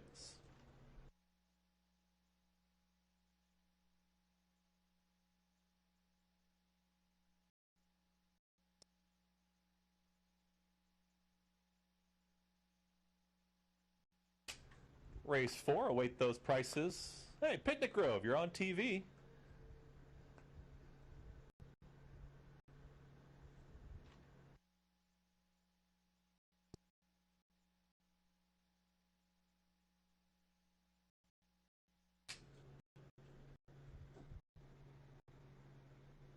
Looks like a beautiful Monday afternoon there in the Picnic Grove. Here's your prices: $720, $540, $380 on your winner. Second was the 6 Olympique, $740, $560. Third, the 4 on Temple High, $1260. Fourth, the 3 reigning champion, 10-cent Superfecta was $143.71. Dollar exact at $28.90. Get you that trifecta number here in just a moment. Trifecta return $297.20. The $2 double, $98.80. $1 pick 3 was good, $348.50. And that pick 4, 2 with 1 with 2 with 2 7, $341.90. Coming up is today's 5th. Scratch the 1A and the 3. Race 5 at 6 furlongs. It's named for the Lou Yanuzzi Memorial. There's your changes for today's 5th race. Start of a pick 4, middle pick 4 time. Race 6, scratch the 11. Race 7, scratch number 6, 11, 12, 13, and 14. And in race 8, scratch the 5. Race 5, middle pick 4 is next. 22 minutes.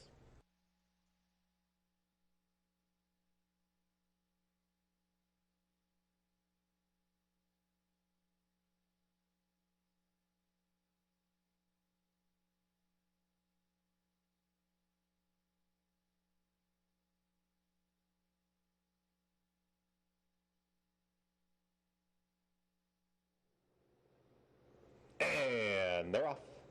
Speed from the outside is comfortably cool in the early mix. Also on Temple High from in between horses. Now puts ahead in front. Down towards the inside, reigning champion New Hampshire is trying to get up with the early pace. Out wider, Mr. Perez. They line up in behind the leader. Olympique is now in the 5th position. Is dropping back there quickly was reigning champion. Just had to check ever so briefly. Is now mid-pack. Then comes Ricky's Melody. The 2 at the back, Busy Gillespie, and the trailer, Dr. Zerata. To the inside, it's on Temple High with a head in front. Right to the outside, here's comfortably cool. Olympique is trying to make a wide move coming after these leaders. Needing some room is New Hampshire. Looks to have run, nowhere to go right now. These are the front 4. Another 3. Back to reigning champion. Ricky's Melody is called upon. Dr. Zerata starts to launch from the back.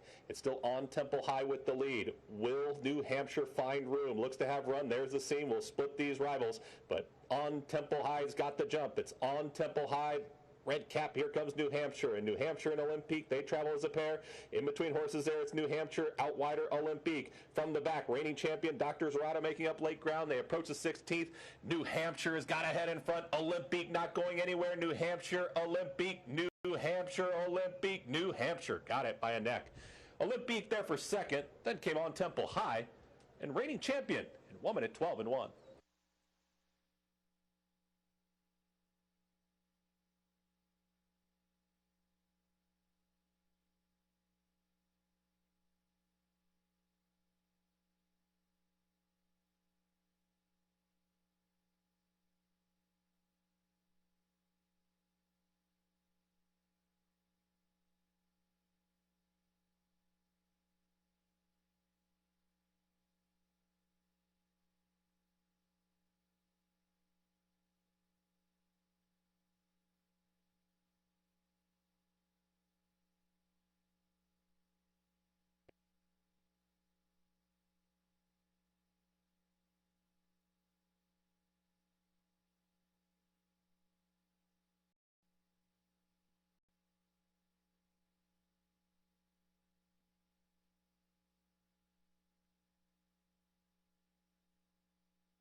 Race number 5 is coming up here at Parx. Going to go 6-8-5. Couple scratches in here with 12 minutes. This is the start of that middle pick 4 sequence. 6 furlongs is the distance in here. Track announcer Chris Griffin joining you here as we continue on with this Monday card. And I've given out some winners. We're trying to catch a little value. Caught 5-2 there in the last race in race 4. Caught a couple favorites there early on.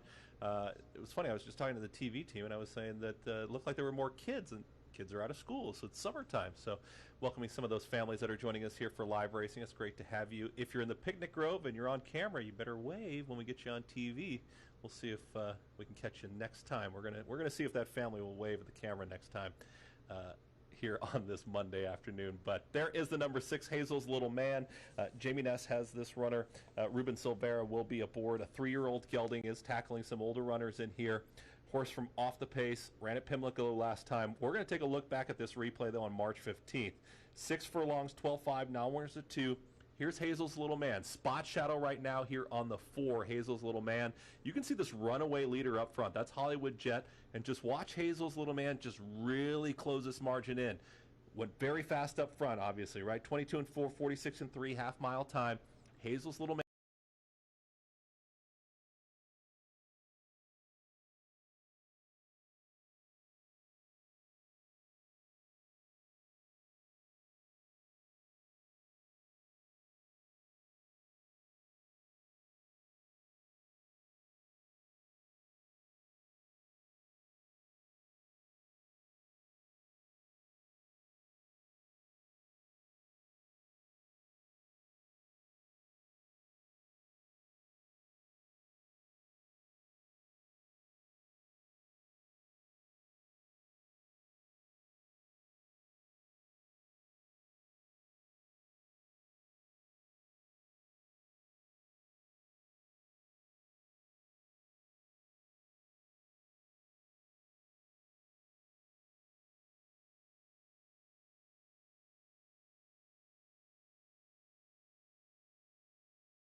6-1 offers pretty fair value.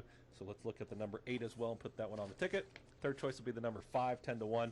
I'm not giving you any of the top choices here. The Big S is the big favorite here, down to 9-5. But you take a look at the number 5, Frost Song. Ernesto Padilla Preciado does have speed, could be showing the way. At 6 furlongs, faded through the lane, 4th beaten 3 1/4. What do you take out of that effort?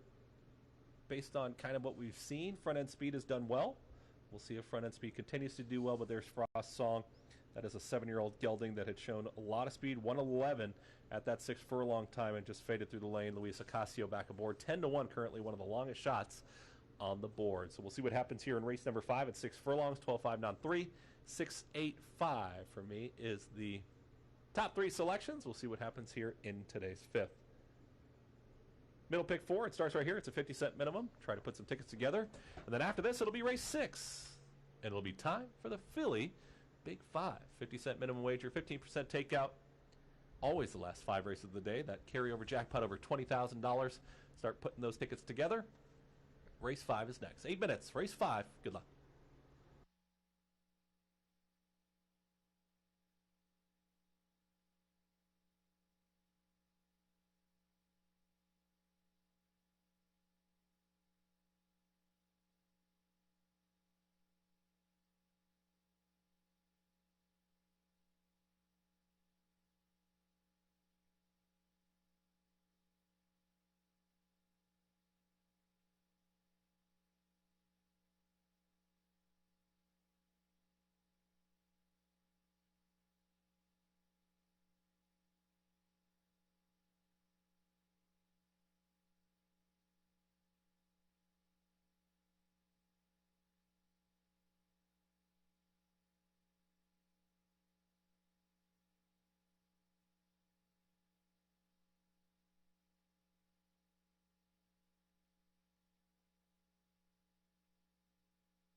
Horses coming out of the track here for today's fifth, 6 furlongs. Scratch the 1A and the 3. It's the start of the middle, pick 4. Race 5 is next. Also, race 5 is named for the Lou Yanuzzi Memorial. Here's the field. Number 1, El Fenomeno, owned by Kazdan Racing Stables, trained by Alejandro Memo, jockey Jason Wynn. The 2 is the Big S, owned by Final Turn Racing Stables LLC, trained by Wayne Potts, jockey Evan Adorno.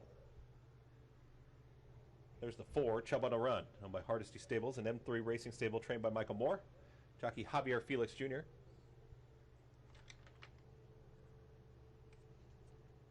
The 5 is Frost Song, owned by John A. Witt, trained by Ernesto Padilla Preciado, jockey Luis Ocasio. 6 is Hazel's Little Man, owned by Run to Win Stable and Jagger Inc. Trained by Jamie Ness, jockey Ruben Silvera. 7 is Garban, owned by Joseph E. Bessiker, trained by Scott Lake, jockey Dexter Haddock. And the 8, Capitan Fofo, owned by Victoria Ali Stables LLC, trained by Patrick Ashton, jockey Julio Correa. That's the field for today's fifth, 6 furlongs. Middle pick 4 is next.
Two minutes.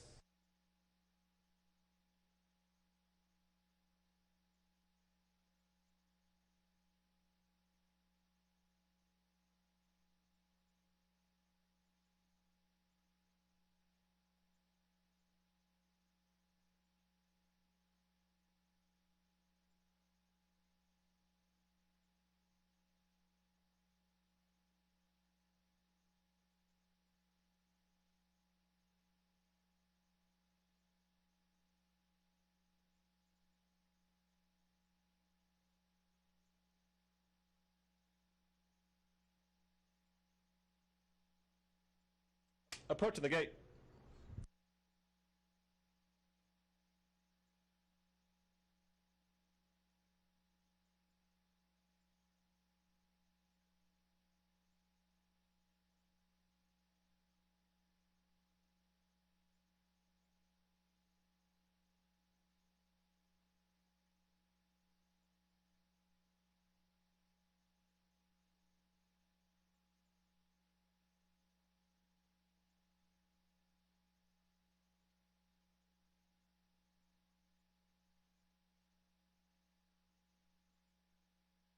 Less than a minute.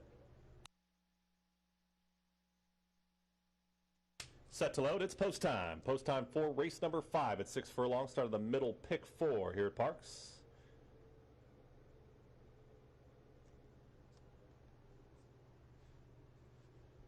Favoritism to the 2, the Big S.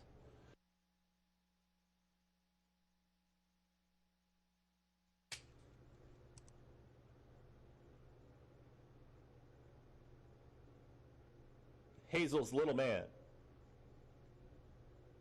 2 out. Garban.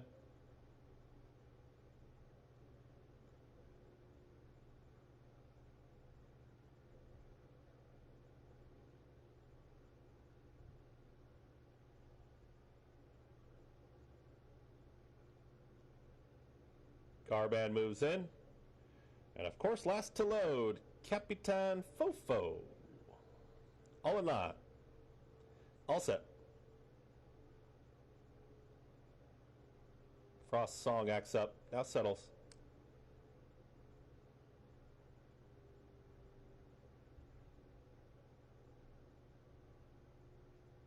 And they're off.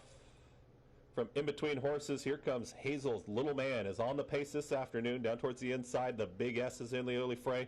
Then comes Chubb on to run. These 3 in front. Tight spot there for El Fenomeno is going to sneak on through, and plenty of pace on hand. Frost Song from off the pace is now in the 5 path. Capitan Fofo and the trailer. Garban, they really line up the backstretch. Hazel's Little Man has got a nose in front, is 4 wide though, as Chubb on to run is going to split rivals. Gets real tight there. El Fenomeno is going to have to back out of there. The Big S has put a neck in front. Frost Song is going to have a wide rally. Also moving forward is Capitan Fofo, who's making a very wide move, about 6 wide, and at the back, it's Garban. El Fenomeno has had to work, but El Fenomeno comes to the Big S, but the Big S has plenty in the tank right now. The Big S is up by a half length. Back to second. El Fenomeno gets a little tight. Chubb on to run. Dropping back quickly there was Hazel's Little Man. Frost Song. Capitan Fofo starts getting it into gear down the center of the racetrack, but the Big S is clear. The Big S had plenty of company up front, but is sprinting clear up by 3. Inside the final 16th, the Big S. El Fenomeno. Chubb on to run. Capitan Fofo, but it's going to be the Big S to get the W. The Big S wins it clear. Then comes El Fenomeno, Chubb on the run, and Capitan Fofo in 1 minute 11 flat.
Unofficial order finish in today's 5th. First, number 2, the Big S. Second, number 1, El Fenomeno. Third, the 4, Chubb on a run. And fourth, number 8, Capitan Fofo. 2-1-4-8, your order finish. Hold all tickets until race 5's official. Running time 1 minute 11 flat.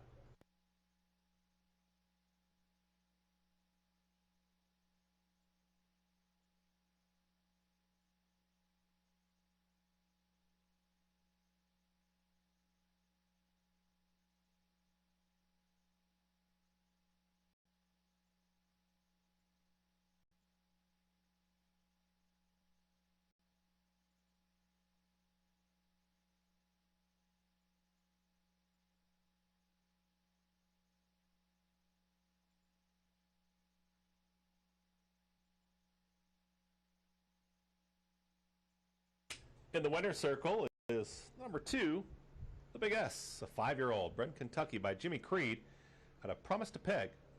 Winning owner, Final Turn Racing Stables, LLC. Winning trainer is Wayne Potts. Winning rider, Abner Adorno. 2148. Your order finished. Hold all tickets until official.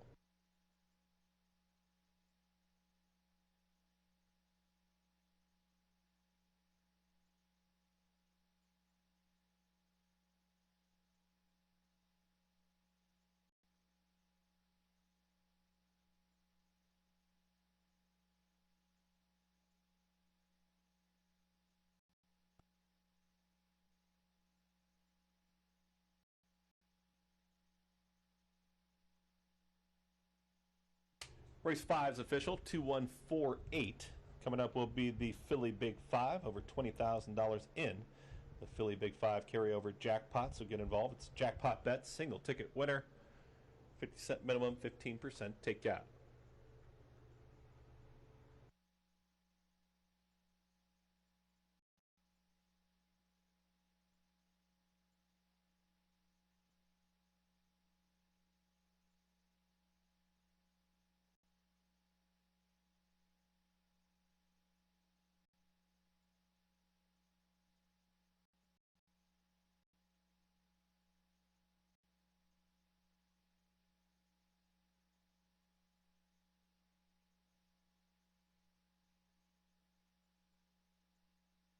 Ladies and gentlemen, directing your attention down to the winner's circle. Today's fifth race was named for the Lou Yanuzzi Memorial.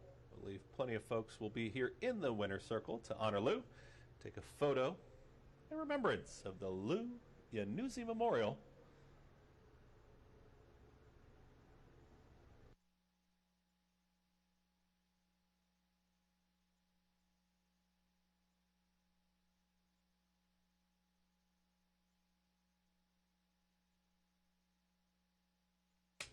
Plenty of horsemen, members of the PTHA, also members of our guest services, all down here in the winner's circle, remembering the Lou Yanuzzi Memorial Classic.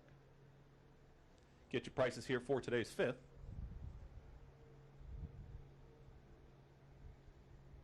Winner returns $380, $280, $260. Second, number 1, $5, $440. Third, the 4 Chubb on the Run, $360. Fourth, the 8 Capitan Fofo, $1 exacta, $11.80. Trifecta, $33.40. $2 double, $16.60. The $1 pick 3, $149.90. And the 10-cent superfecta, $11.37. Coming up, it's race 6 at 5.5 furlongs. Claiming race, 21 minutes. Scratch the 11, Highway 27. Race number 7, scratch the 6, 11, 12, 13, and 14. Race 8, scratch the 5. In race 9, scratch the 12, 13, and 14. And in race 10, scratch the 5, My Man Elvis. Race 6, 21 minutes away. I'll have a recap coming up here in the Parx Racing studio. 21 minutes. It's time for the Philly Big 5. Carryover jackpot over $20,000. It's next. 50-cent minimum, 20 minutes.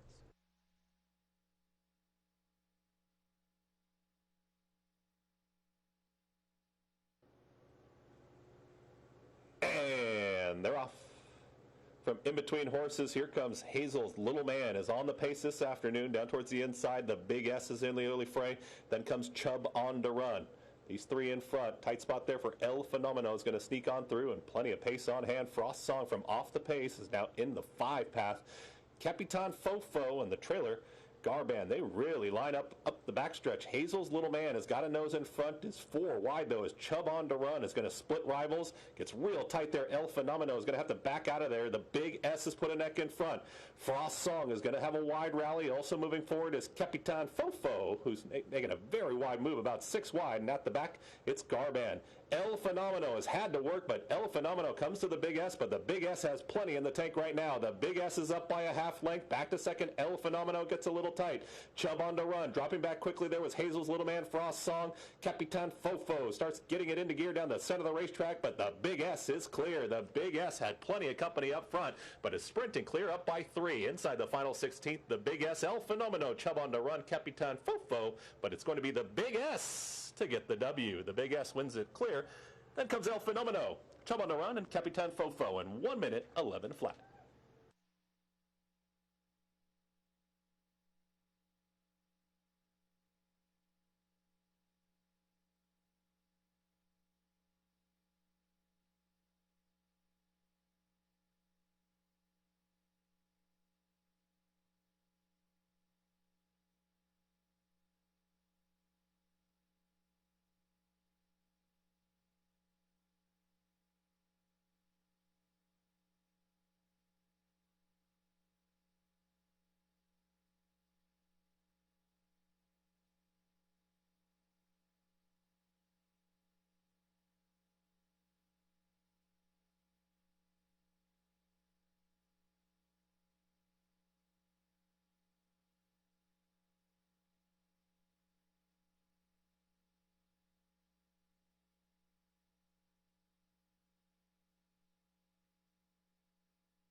Hey, halfway through the card here at Parx on a Monday afternoon. Thanks for joining us wherever you are across the country, right here on track announcer Chris Griffin joining you once again in the Parx Racing studio, and Ruben Silvera winning the early double. We've seen some prices, though. We have seen some long shots, and now the big S there, pick up out for Abner Adorno as they get the win. Trainer Wayne Potts, and so a nice group of the winner's circle. They've all had the matching shirts and the whole thing, so it all works. Well done. Nice job here in today's fifth race. It's a beautiful day outside. The picnic grove is open, so hopefully you can join us on Mondays, Tuesdays, and Wednesdays for our live racing with the first post time at 12:55. And also tomorrow, we're hoping the weather holds out, but it's turning for home day. Tuesday, June 22nd, that's tomorrow. 2 stakes races worth $100,000 each. We're going to have a jockey t-shirt toss. It's after every race. Keep an eye on the weather. We'll talk about that a little bit tomorrow when we get there. The Fleet Alex Halter raffle, that'll be going on as well. You can find out all of this information at patha.org/turning for home. Raise some money. It's all for a great cause tomorrow as well. And some great racing action. The card tomorrow is really fantastic, so hopefully you can join us for our live racing on a Tuesday afternoon. Let's try and get you some more winners here this afternoon because it's time for the Philly Big Five. Last 5 races of the day, always. It's a 50-cent minimum. It is a pick 5 format. Over $20,000 in that carryover. Carryover jackpot, $20,246.15. Will it go down today? A single ticket winner could take it down here. Well over $20,000. We'll see how much we get into the pool here on a Monday afternoon. We are on the turf. 0 feet is the turf rail. Put some tickets together.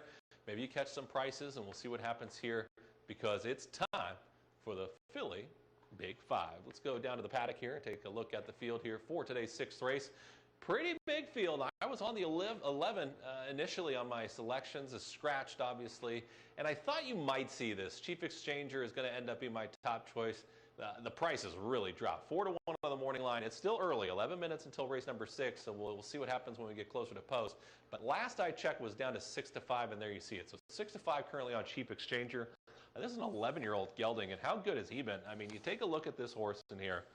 By exchange rate, Andrew Simoff has this one 0 for 4 at the meet, but you get an apprentice jockey aboard, and then you have this horse that's 2 for 2 here at Parx, has won twice at the distance, outside post, could be right on the pace. I don't think this is. I don't think Chief Exchanger is going to be on the lead. I think he'll be near the lead. If I see him in front, it'll be kind of interesting because there's not a ton of speed in here. He has the speed to be in front as they hit the far turn. But his running style has been just to come from just a little bit off of it. Jonathan Ocasio was an apprentice when he rode the horse twice right here at Parx. Jonathan Ocasio no longer an apprentice jockey, now a journeyman rider. So now you go to another apprentice in here, get a bit of a weight break, outside post, could be controlling speed or right on it. 7-5, that's probably my only knock because there is a layoff involved. Good veteran type horse, but is going to have to really be ready to roll here. Hasn't run since December. Now comes back here in the summer. So we'll see. Chief Exchanger, a little short though. Kick off that Philly Big Five at 7-5. Second choice will be the number 5, EJ's Revenge. Ruben Silvera, as I said, he's got a couple wins on the card already at 5-1. Kate Tomasi's got EJ's Revenge in here. Last time out, they went 21-4 for that opening quarter mile. Was 2 lengths off of that. That was pretty fast. So when you take a look at a horse like that was running against some real quick fractions, maybe in here today gets to sit just off of it a little bit more. Doesn't necessarily need to be right up with those leaders. Maybe save some ground. Some long shots towards the inside. The number 1, Loverboy Lou, that runner might be in the early mix. So EJ's Revenge actually kind of slots into a pretty nice trip in here. And the price is great. 5-1. I would take a look at the number 5. EJ's Revenge. Third choice will end up being the number 1, Loverboy Lou. Just on numbers, seems to fit with the rest of the field. You get some pretty big long shots in here. 3-1 probably offers you fair value. I was worried about the rail draw, but does come out of that 10,000 race last time, that condition claiming race. Seems to fit.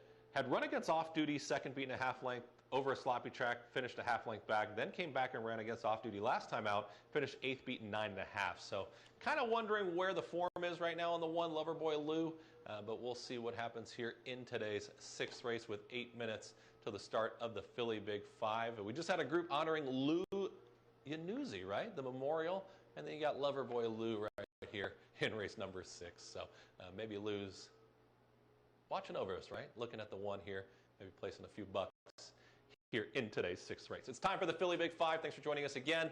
9-5-1 for me here in today's sixth race with 8 minutes. Good luck, get involved, and I'll be back with more paddock previews coming up from here in the booth. Good luck, 8 minutes, race 6. It's time for the Philly Big Five.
Horses coming out of the track here for today's sixth race, 5.5 furlongs, climbing race, race 6.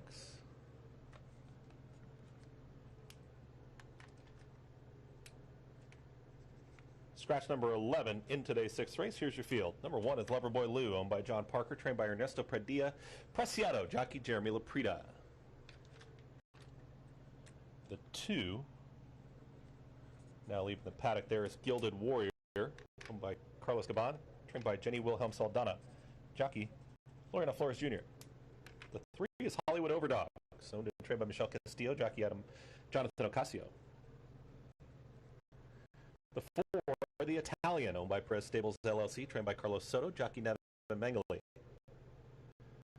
5, EJ's Revenge, owned by Peter Stable, and MJM Stable, trained by Kate Damasi, jockey Ruben Silvera.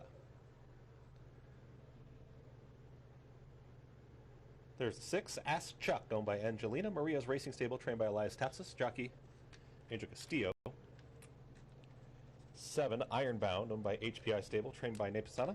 In the irons, Courtney Gelardo. The 8, Don't Make It Easy, owned by Surex Stable, and sent to Ella Stable, trained by Jose sent to Ella Calderon, jockey Roberto Rosado. The 9 is Chief Exchanger, owned by Imaginary Stables, trained by Andrew Simoff, jockey Luis Hernandez. And the 10, Incensed, owned by Hody Boy Stable, trained by Joseph Taylor, jockey Anthony Nunez. That's the field for today's 6th, 5.5 furlongs. Race 6 is next.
Approaching the gate, 1 minute.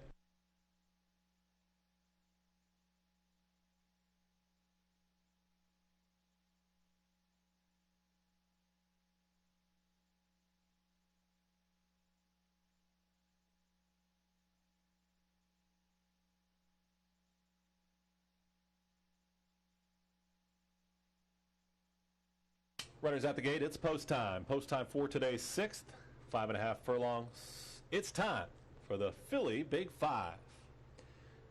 Big Five format, always the last 5 races of the day, 50-cent minimum, 15% takeout, carryover jackpot over $20,000. Will there be a single ticket winner this afternoon?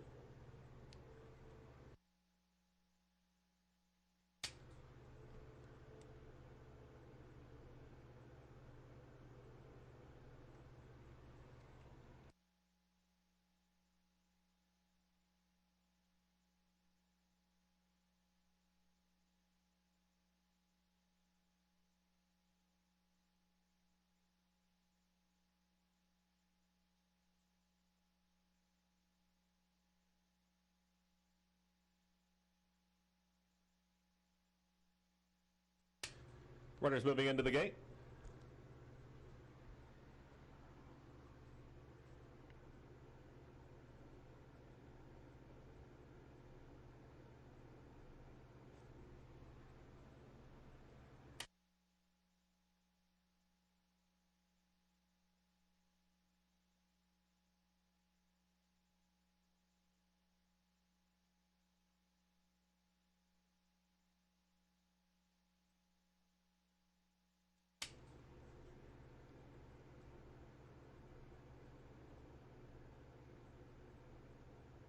Chief Exchanger, the Italian, 2 out. EJ's Revenge. Incensed to the outside. Favoritism, Chief Exchanger, 2-1. EJ's Revenge, Incensed. Last to load.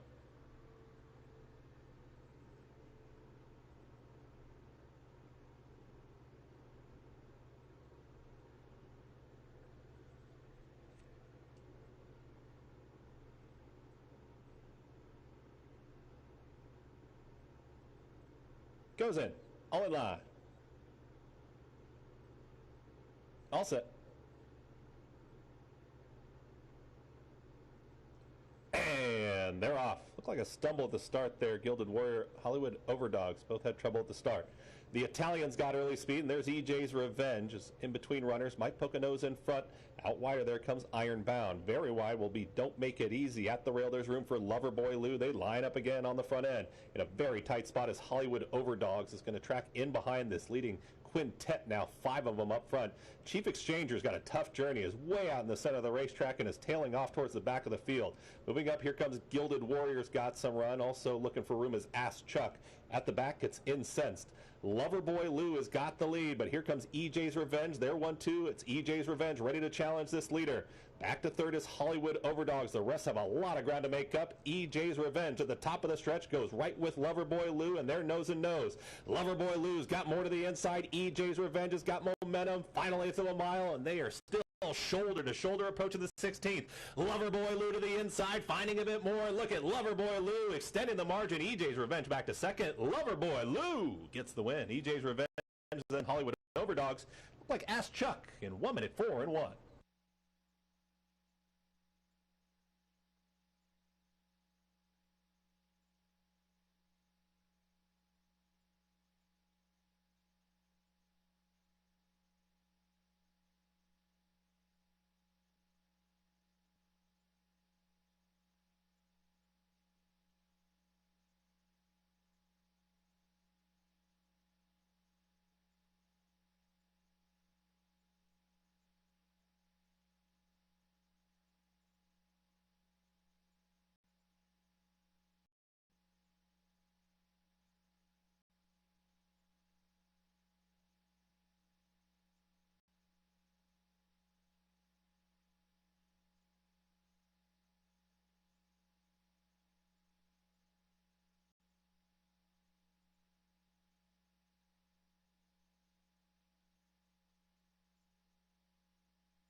Order finish posted. First, number 1, Loverboy Lou. Second, number 5, EJ's Revenge. Third was the 3, Hollywood Overdog, 70-1. Fourth, number 6, Ask Chuck, 1536. Your order of finish. Hold all tickets until race 6 is official. Running time 1 minute 4 and 1. Into the winner's circle is number 1, Loverboy Lou, a 5-year-old gelding bred in Kentucky by Take Charge Indy out of Centurion Lady. Winning owner is John Parker. Winning trainer Ernesto Padilla Preciado, and the winning rider Jeremy Laprida.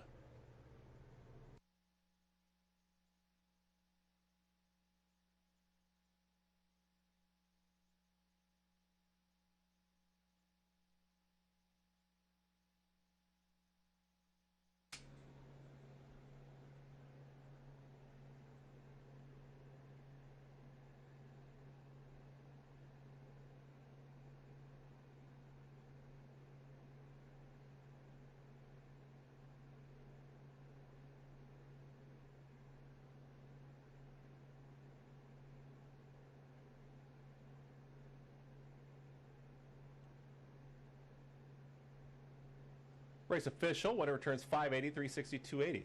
Second, number 5, EJ's Revenge, $383. Third, the 3, Hollywood Overdogs, $14. Fourth, the 6, Ask Chuck. Dollar exacta, $980. Dollar trifecta.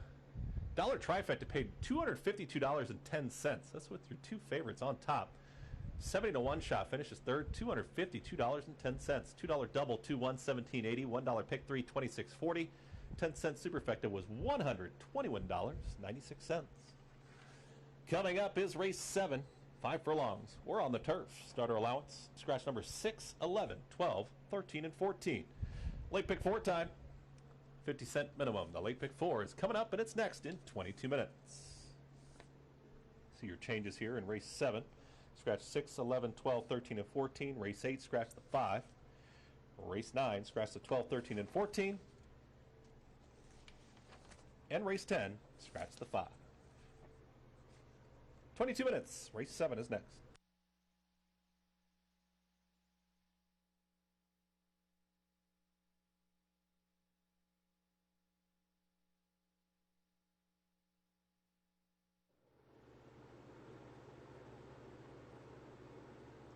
And they're off. Looked like a stumble at the start there. Gilded Warrior, Hollywood Overdogs both had trouble at the start.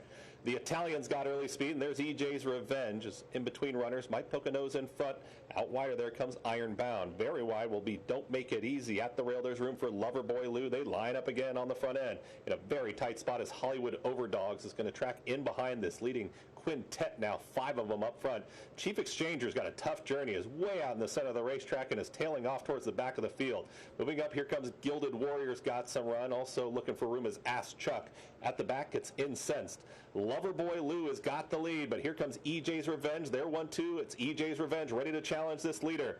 Back to third is Hollywood Overdogs. The rest have a lot of ground to make up. EJ's Revenge at the top of the stretch goes right with Loverboy Lou, and they're nose and nose. Loverboy Lou's got more to the inside. EJ's Revenge has got momentum. Finally, it's a mile, and they are still shoulder to shoulder approaching the 16th. Loverboy Lou to the inside, finding a bit more. Look at Loverboy Lou extending the margin. EJ's Revenge back to second. Loverboy Lou gets the win. EJ's Revenge, then Hollywood Overdogs. Look like Ask Chuck in 1 minute 4 and 1.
Race number 7 coming up here at Parx. 5 furlongs on the turf course this afternoon. My selections are up there. 4-1-2 for me as we're going to take a look at this field here in just a second. A scratch of the 6.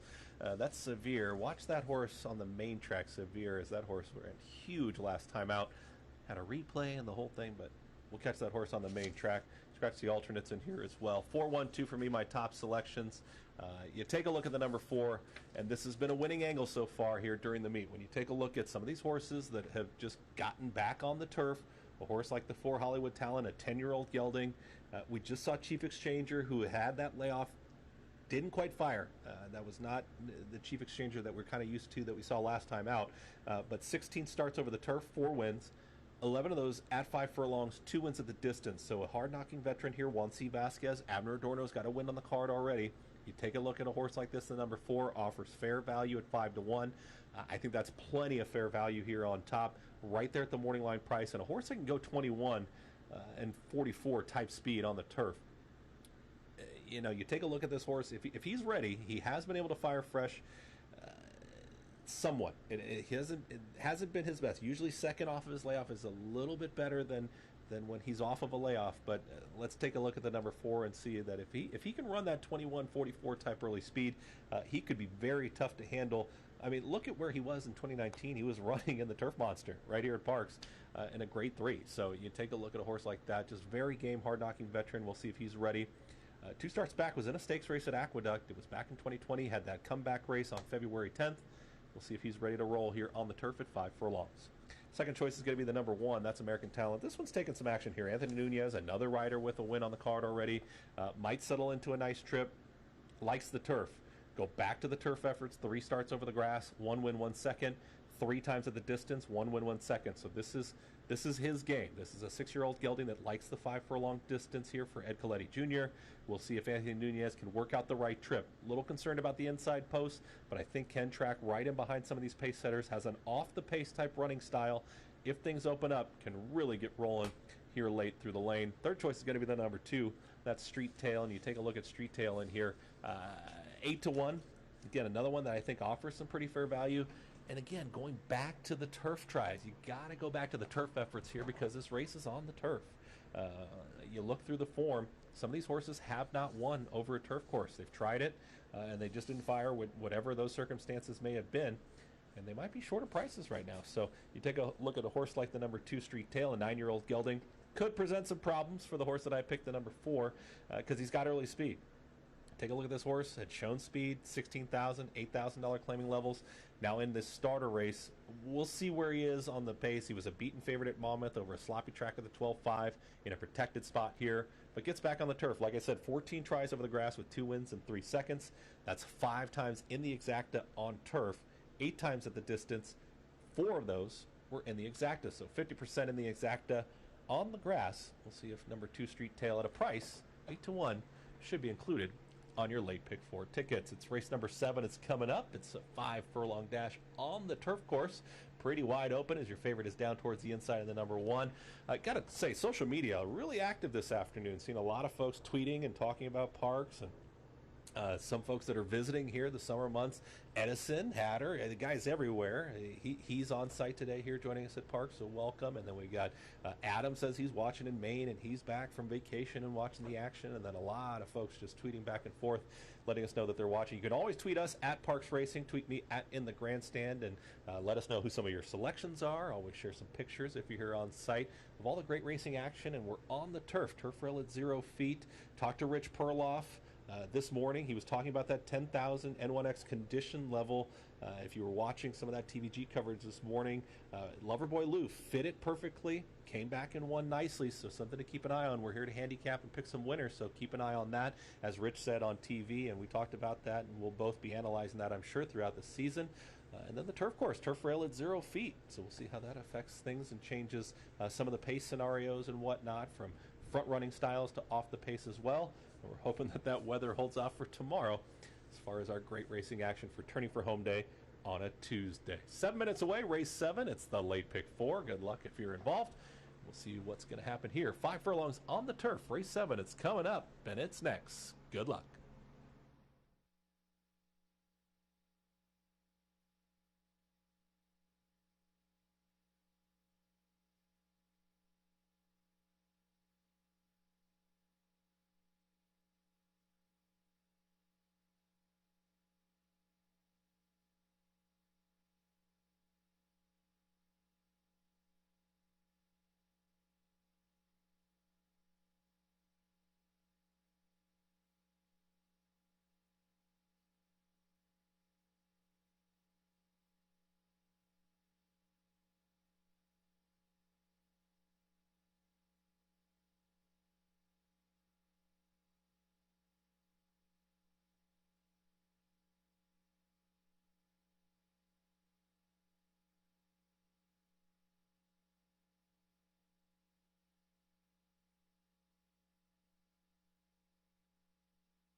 The horses coming onto the track here for today's 7th race started the late pick 4, 5 furlongs on the turf. Scratch number 6, 11, 12, 13, and 14.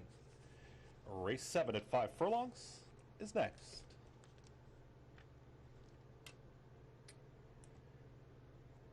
Here's the field. Number 1, American Talent, owned by Stony Brook Stables, trained by Ed Coletti Jr., jockey Anthony Nunez. The 2 is Street Tail, owned by Guadalupe Guerrero, and Elmer Orantes, trained by Guadalupe Guerrero, jockey Ruben Silvera. 3, Chrysitude, owned by Luis R. Orantes, trained by Patricia Farrow. In the irons, Wesley Torres. 4 is Hollywood Talent, owned by Kingstar, trained by Juan C. Vasquez, jockey Abner Adorno. Number 5 is Big Bad Bud, owned by Nancy E. Lyons, trained by Frank Polera, jockey Angel Castillo. The 7 is King's House, owned by JX Racing, trained by Patrick Ashton, jockey Luisa Casio. There's the 8, Spike Sherrill, owned by Kazdan Racing Stables, trained by Alejandro Memo. In the iron, Sylvester Gonzalez. The 9 is Genghis. Actually, that's going to be the 10 there, Amblin Man, owned and trained by Brian Taylor, jockey Dexter Haddock.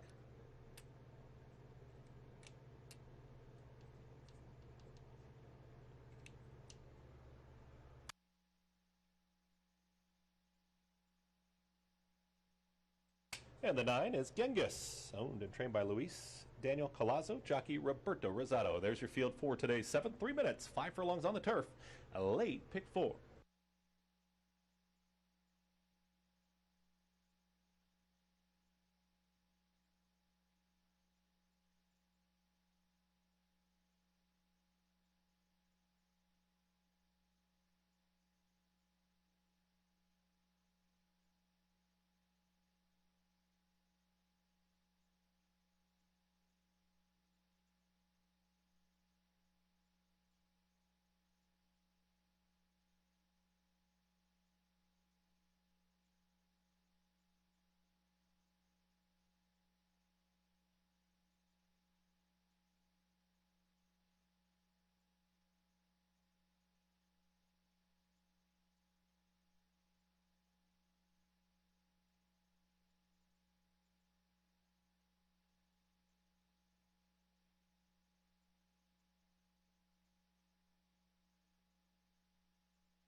Runners approaching the gate for race 7.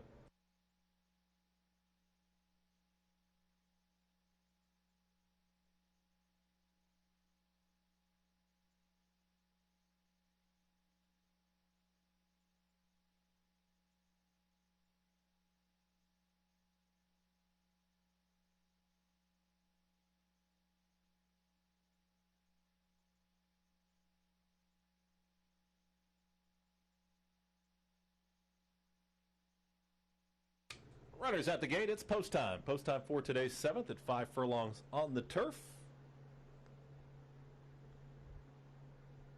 Turf rail at 0 feet here for today's 7th race. It's the late pick 4 at 50 cents. Your minimum wager. Field is loading.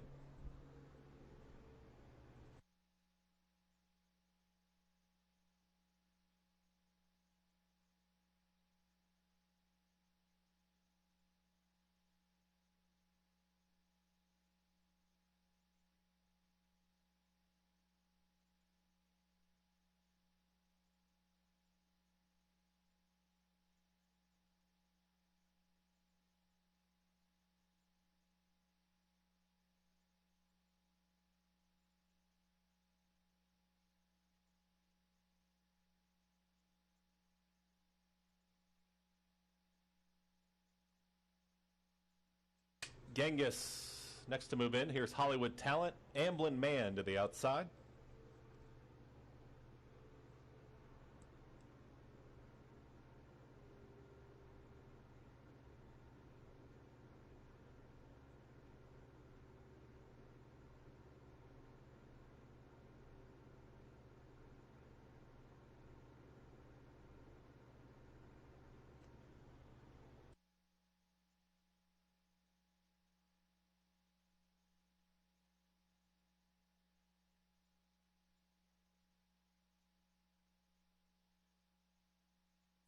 Hollywood Talent now moves in. Amblin Man, last to load.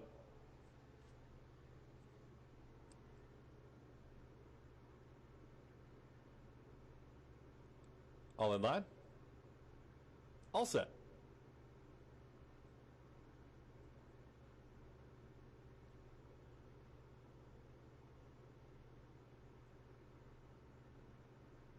And they're off. From the outside, Amblin Man's got early speed. Hard set towards the inside is Street Tail. Also Hollywood Talent in the early mix. And there's American Talent at the rail. 4 across the course. Taking off the pace is Chrisitude. Then Big Bad Bud is way out in the center of the race course. Further back, that'll be Genghis. Second to last. Right now is Spike Sherrill. And the early trailer is King's House. Right to the outside, it's Street Tail, and Street Tail kicks on. Hollywood Talent is cruising up on the outside from second. Very wide is going to be Amblin Man. Having to get shuffled back just a touch was American Talent, is back to fourth in the blue cap as the leader is Street Tail. Here comes Hollywood Talent, ready to engage this leader right now. American Talent's looking for some room in the fourth position. Inside of Amblin Man, Hollywood Talent's got the lead. It's Hollywood Talent. Down to the inside, Street Tail, American Talent coming after Hollywood Talent. It's Hollywood Talent and American Talent. It's a talented exacta right now. Inside the final 16th, American Talent to the outside of Hollywood Talent. American Talent, Big Bad Bud late. Also late run, Spike Sherrill. American Talent got it. American Talent had the win. Flying on there for second. Looked like Spike Sherrill, and then there was a photo. Hollywood Talent. Also Big Bad Bud.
It's a photo finish. Photo in today's 7th race. Final running time was 57-4.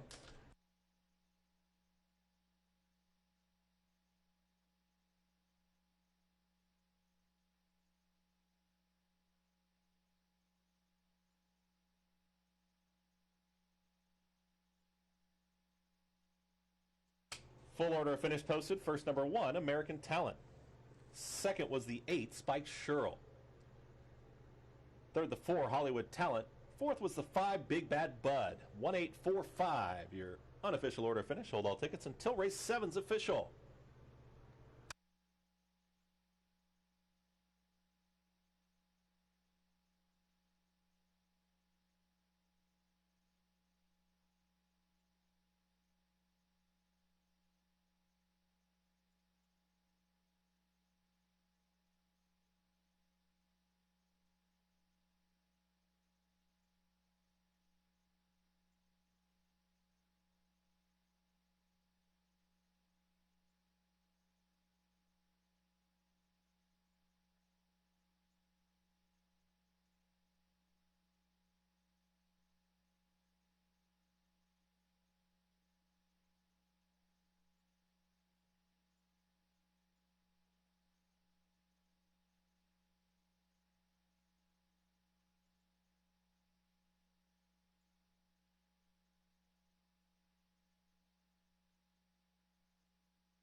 Now stepping into the winner's circle is number 1, American Talent.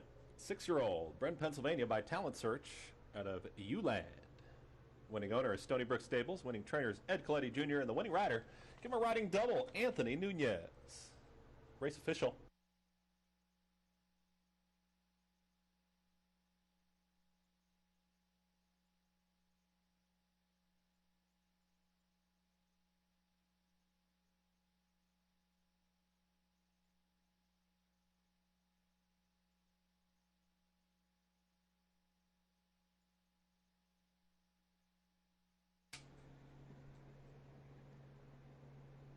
Winner returns $520, $3, $260. Second, number 8, Spike Shirl, $845.60. Third, the 4, Hollywood Talent, $280. Fourth, the 5, Big Bad Bud, dollar pick 3, $211.6, $17.40. 10-cent super, $66.15. Dollar exacta, $31.50. Dollar trifecta, $102.20. $2 double, $19.60. Pick 3, $17.40. Coming up is race number 8. It's late pick 3 time. Scratch the 5, Heroic Officer. Race 8 in 21 minutes. Race number 9, scratch the 12, 13, and 14. And in race 10, scratch the 5. Race 8 is next, 21 minutes.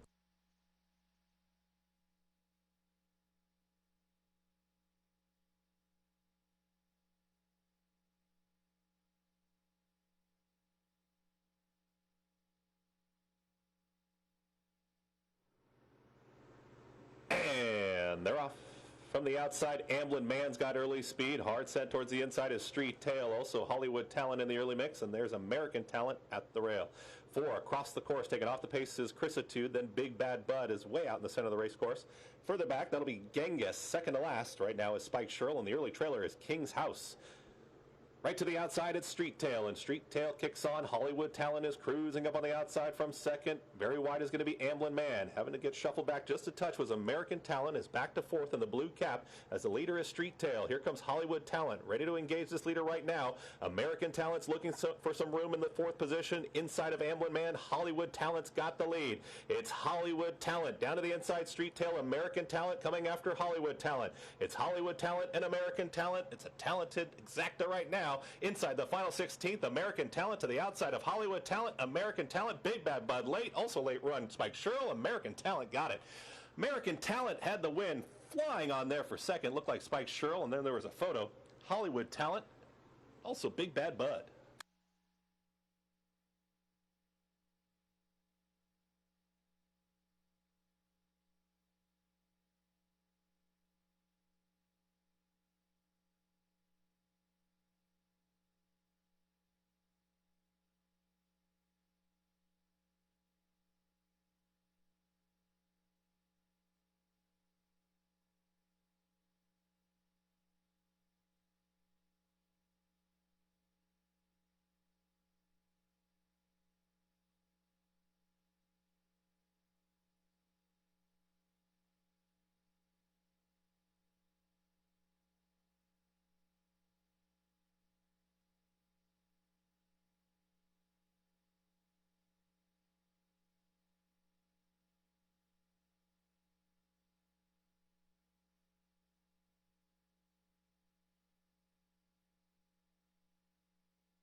Race number 8, pretty competitive. 6.5 furlongs and outside post here for the number 7, Cents a Million. And you've seen this horse quite a few times here at Parx as of late. Very competitive, very game, and I think catches the right pace this afternoon. Going to take a look at a few bullet points here for this outside runner. Jeremy Laprida will be back aboard. Again, you take a look at this horse. It's cutting back in distance from the mile. Was the beaten favorite over at Monmouth Park. That was on May 28th, going the 2-turn distance. Cents a Million, she's a 4-year-old filly. She comes back to a sprint. She's got an outside post, and there is plenty of speed to the inside. Looks like quite a few of the runners towards the inside in race number 8, they want the lead. So I think Cents a Million gets the right trip. And then the distance. The horse has been the 6.5 furlong distance 3 times in her career. She's never been out of the exacta. 2 wins, 1 second. Let's look to the number 7, Cents a Million. Jeremy Laprida. Go to this angle here and see if this one can run him down through the lane in today's 8.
Couple claims out of today's racing here at Parx. Race number 5, the Big S. Now moves to the barn of trainer Michael Pino. And from race number 6, Loverboy Lou now moves to the barn of trainer Leslie Bouchard.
Horses coming out of the track here for today's 8th, 6.5 furlongs.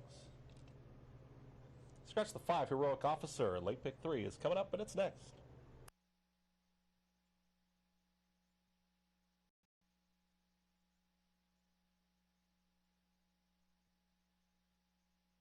Here's the field. Number 1, Gambit's Girl, owned by Elias, a 5-star, trained by Ralph Ribiezo, jockey Dexter Haddock.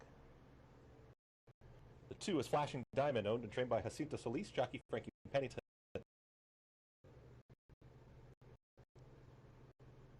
3, Sirenic, owned by Winning Move Stable, trained by Linda Rice, jockey Ruben Silvera. There's your 4, Capital Q, owned by Richard Chevardon, trained by Bobby Mosco, jockey Roberto Rosado.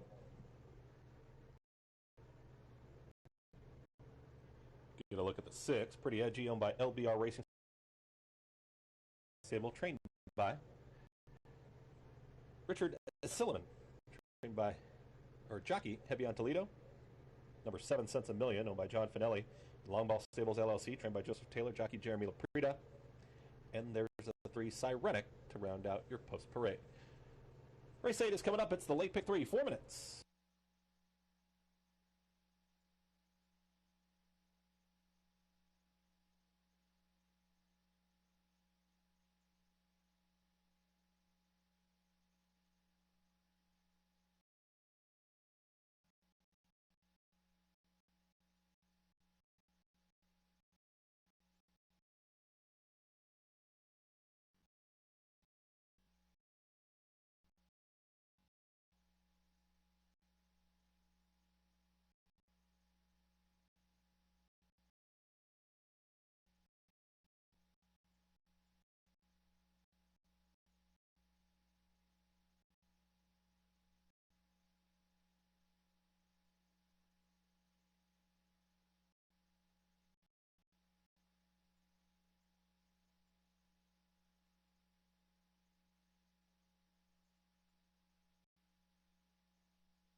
Field approaching the gate.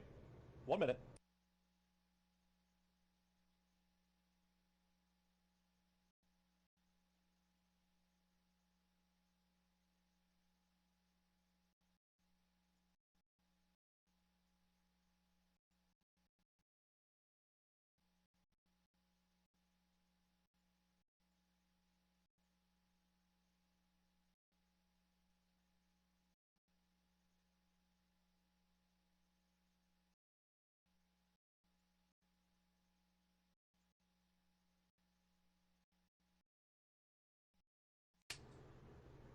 Runners are at the gate. It's post time. Post time for today's 8. Field of 6 set to load.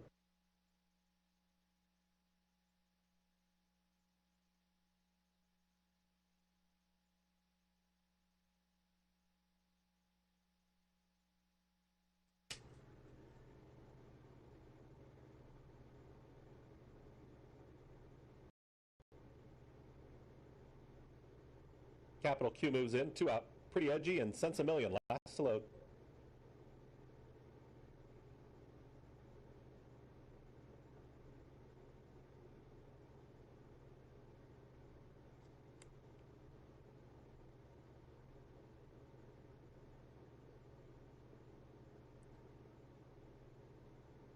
Sense a Million goes in, all in line, all set.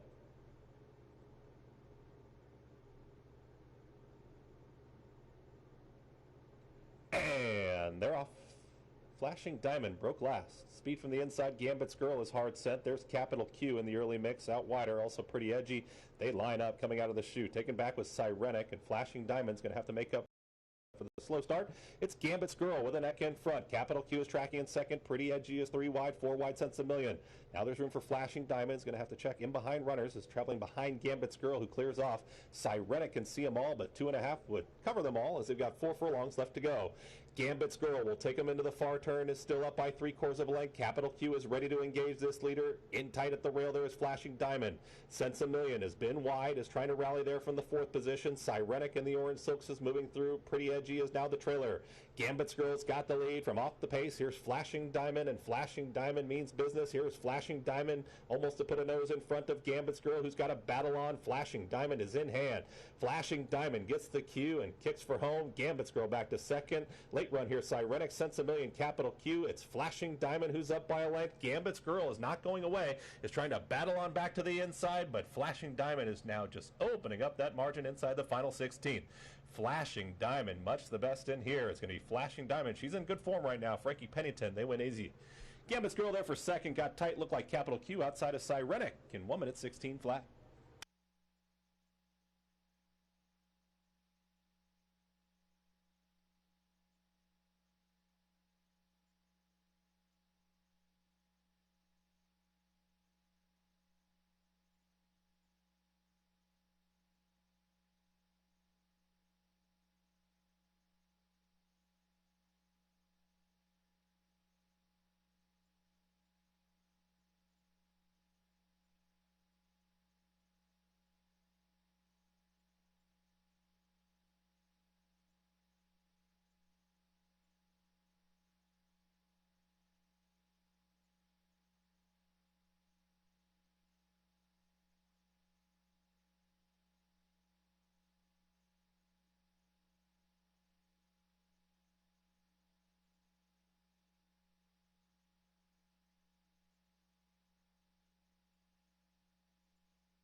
Order finish posted. First, number 2, Flashing Diamond. Second was the 1, Gambit's Girl.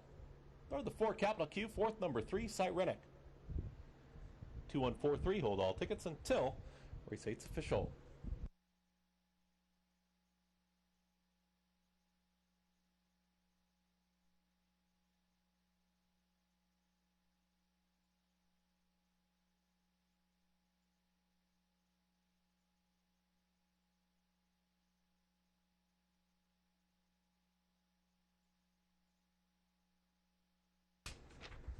In the winner's circle is number 2, Flashing Diamond.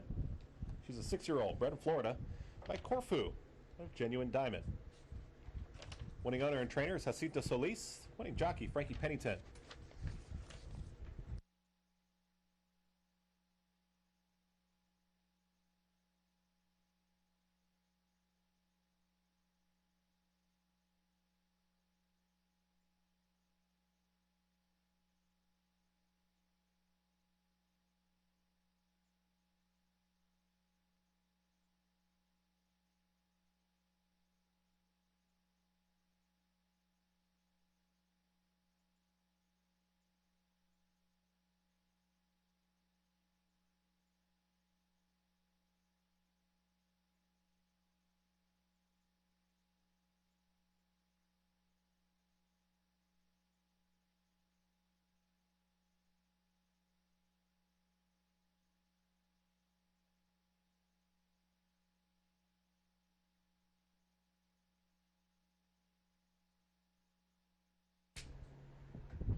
Race official.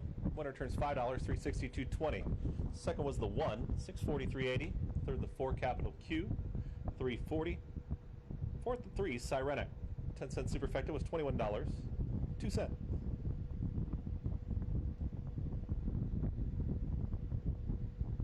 Dollar exacta $14.60, dollar trifecta $55.20, $2 double $19.40, dollar pick 3 $26.90, and the pick 4 $33 and change. Coming up is today's ninth. Race 9 is next. It's the late double. It's an allowance race at 1 1/8 on the turf course.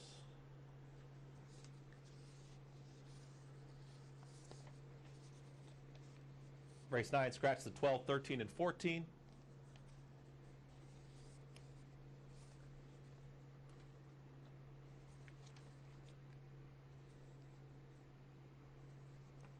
Start of the late double. And in race number 10, scratch the 5, my man Elvis. Race 9, 21 minutes. It's next.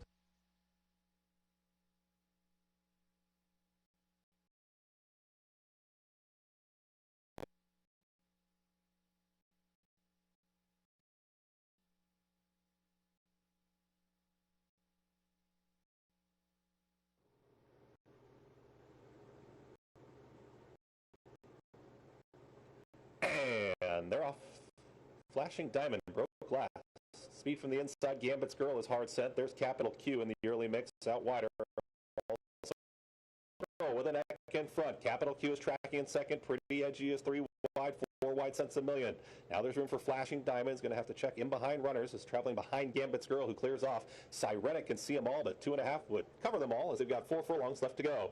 Gambit's Girl will take them into the far turn, is still up by 3/4 of a length. Capital Q is ready to engage this leader. In tight at the rail there is Flashing Diamond. Cents a Million has been wide, is trying to rally there from the 4th position. Sirenic in the orange silks is moving through. Pretty Edgy is now the trailer. Gambit's Girl's got the lead from off the pace. Here's Flashing Diamond, and Flashing Diamond means business. Here's Flashing Diamond almost to put a nose in front of Gambit's Girl, who's got a battle on. Flashing Diamond is in hand. Flashing Diamond gets the cue and kicks for home. Gambit's Girl back to second. Late run here, Sirenic, Cents a Million, capital Q. It's Flashing Diamond who's up by a length. Gambit's Girl is not going away.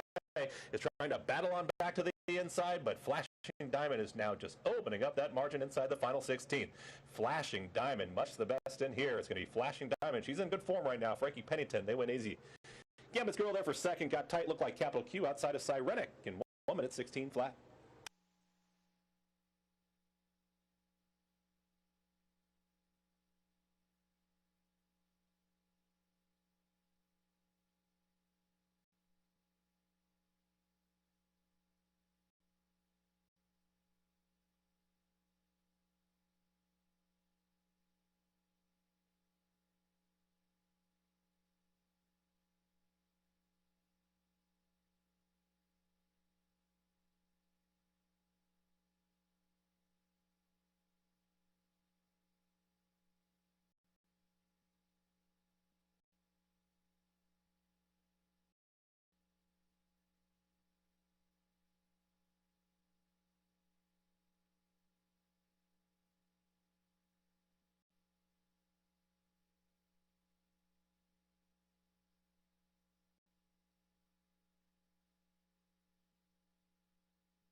Race number 9 coming up here at 1.125 on the turf course. 5.11.7 for me, going to be 8-5. American Ninja, 6-year-old gelding. You know, Joseph Taylor's got this horse coming from Gulfstream Park. And Paco Lopez is going to take the ride right now. Here is slated to ride the number 5 here in today's 9th. And that speaks volumes to me. I just think that this horse tactically can be in the right spot. You take a look at a horse like this that had been running at Gulfstream and ran well. 5th beaten 2, 3rd beaten a length and a half. Now ships up here. Trainer Joseph Taylor's got this runner 0 for 2 over the turf, or the distance, I should say, but 6 for 27 over a firm turf course. And this horse is well meant. I think is in the right spot, and I think should be very tough to handle. Does have to work out a trip. Seems to come from off the pace, the number 5 American Ninja. So it's going to have to kind of see how the trip shapes up. But that'll be the top selection for me here in today's night. Second choice is going to be the number 11. That's Uncle Andrew, another one that has shown some turf form, 3 for 7 over the turf. This one does have some speed, so this one could be kind of a pace presence, definitely. You take a look at this horse with an outside post throughout the last, 1.16. That was a race taken off the turf, front of the main. Again, gets the front, wins by a half length, then runs in a stakes race at 5.5. Didn't quite pan out. Was a late closer in that spot. Horse wanted 2 turns, gets 2 turns this afternoon. 4-year-old gelding. Let's go with the 11. Round out your exact of 5.11 here in today's 9th race. Third choice will be the number 7, Sam Bam. Second beating a nose last time, and it was a fast closing second in there. He's gonna sit at 5-1 currently on the board. Jeremy Laprida, 4-year-old gelding by American Pharaoh. He's only been on the turf twice. First time was just an okay effort, 5th beaten 7, but really last time really turned things around. They were going quick though. There was plenty of pace to set things up. They went 47 and 2 for half mile, 112 and 1 for 3/4. So I do think that things can set up again. Will they be going as fast? That's kind of the question mark. I think it might be a little bit of a slower pace this afternoon, but we'll see. It's a good field. Field of 11. Start of the late double. I think some favorites win today. Good performances, and Flashing Diamond. How good was she? She's in really good form. She'll be tough next start out wherever she chooses to go. She's just in very good form right now. 5 American Ninja. It's going to be a favorite here for me. 5.11.7. Top 3 selections. 10 minutes away. Race 9. A late double. It's next. Good luck.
Horses coming out of the track here for today's ninth, a mile and an eighth on the turf. Scratch numbers 12, 13, and 14, a field of 11. Going the 2 turns. Race 9 is next.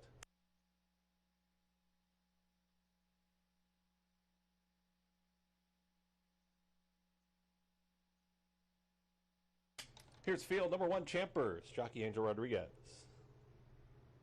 The 2 is Judicial Restraint, Wesley Torres. The 3, Big City Ralph, Nevin Mengele. The 4 is Buster Von Trapp, Frankie Pennington.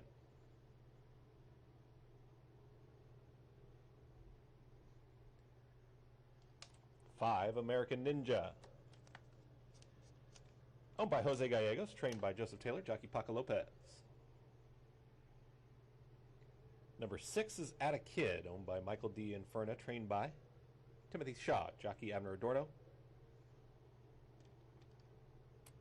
7 is Sam Bam, owned by In the Money Racing, trained by Jorge Diaz, jockey Jeremy Laprida. The 8, Celtic Treasure, owned by Morris Kernan Jr. and Jagger Inc., trained by Jamie Ness, jockey Ruben Silvera. The 9 is Mount Surabachi, owned by Wind and Leaves Farm Inc., trained by Timothy Smiley, jockey Dexter Haddock. 10 is Court Sky, owned and trained by Melicios Aldana Guerrero, jockey Luis Ocasio. And the 11, Uncle Andrew, owned by David R.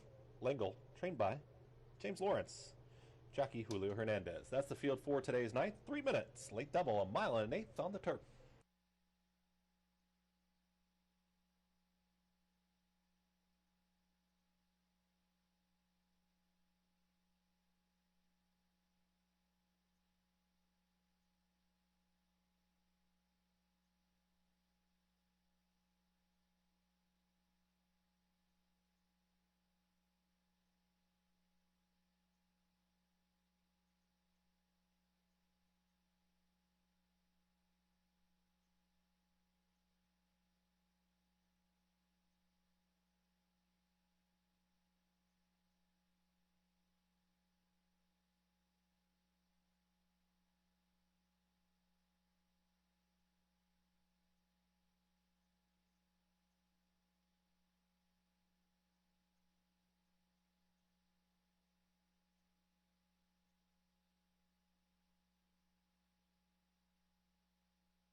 Field approaching the gate, stepping on to the turf course, approaching the gate.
Riders are in behind the gate now. It is post time for today's night. The late double is Sam Bam. Riders off is being loaded. Customary backs into the gate. That's 7 Sam Bam.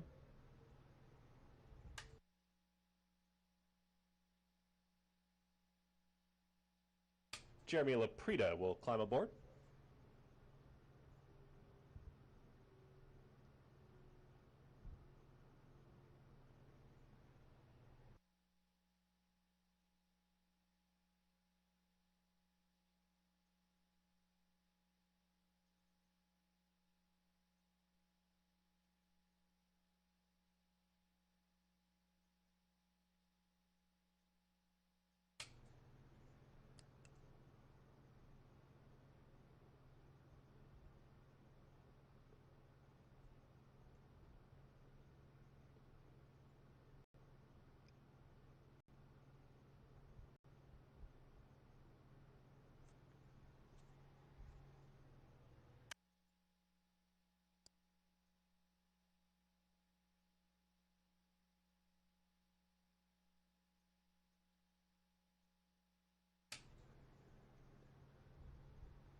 Three out, American Ninja.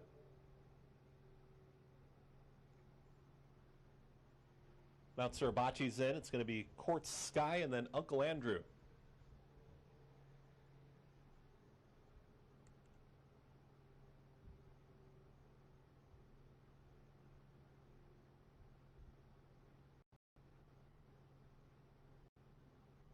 Uncle Andrew moves forward. All in line. All set. And they're off.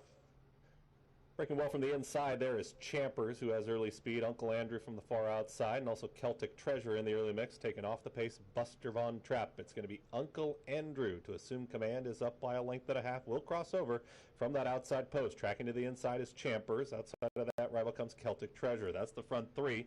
Also moving forward is Mount Surabachi, who's up with the early pace. Then comes Buster Von Trapp, is saving ground to the inside of a very hard-held American Ninja. Wants to go, is reined back in there by Paco Lopez. Further back, orange cap is Sam Bam. Atta Kid is now about 6 off that leader. Towards the back of the field, Big City Ralph. The 2 at the back, Quartz Sky and Judicial Restraint. It's Uncle Andrew who takes into the back stretches, up by 2.5. Champers is tracking in second. Mount Surabachi comfortable in third. Celtic Treasure is getting the encouragement to move forward from fourth. As American Ninja is just cruising in the 5th position, just waiting for that cue as they approach the half-mile pole. Atta Kid is following that move. Then comes Buster Von Trapp. Sam Bam is going to have to launch from the back, as now 7 off the lead. Then Quartz Sky, Judicial Restraint, and tailing off Big City Ralph. They work into the far turn now. Uncle Andrew trying to take them all the way. Mount Surabachi is getting closer. Champers is called upon. American Ninja has progressed through the field, is now called upon there. Is 2 off the lead still, as the leader is now Mount Surabachi to the outside of Uncle Andrew. Going to have to deal with American Ninja, and Atta Kid is following that move. These 4 start to separate. American Ninja right to the outside of Mount Surabachi. Mount Surabachi is game to the inside, but American Ninja now puts ahead in front. Atta Kid is trying to run on. Uncle Andrew is back to 4th. American Ninja inside the final 16th. Mount Surabachi is a game second, but it's all American Ninja. Much the best. American Ninja gets the win, then Mount Surabachi. Atta Kid. Late run from Sam Bam at 1 minute 49-2.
Order finish posted. First, number 5, American Ninja. Second was the 9, Mount Suribachi. Third, the 6, Atta Kid. Fourth, number 7, Sam Bam. 5967. Hold all tickets until official.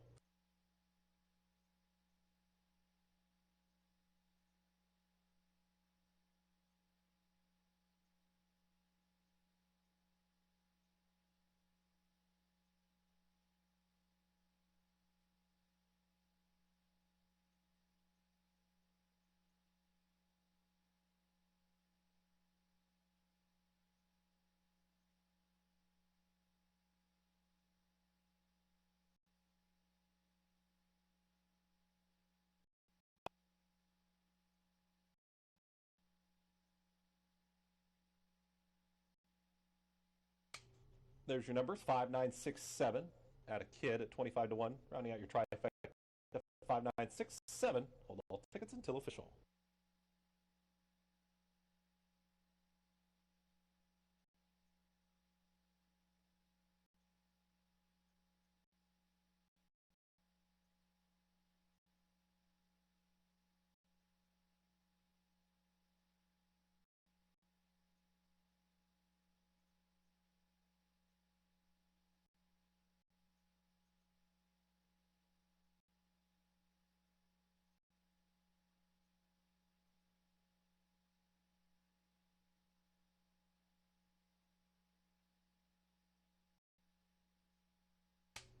Race 9 official.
Winner is number 5, American Ninja. American Ninja is a 6-year-old bred in New York by Majestic Warrior out of Happy Clapper. Winning owner Jose Gallegos. Winning trainers Joseph Taylor. Winning jockey Paco Lopez.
Winner returns 580, 360, 320. Second, number 9, Mount Suribachi, 460, 380.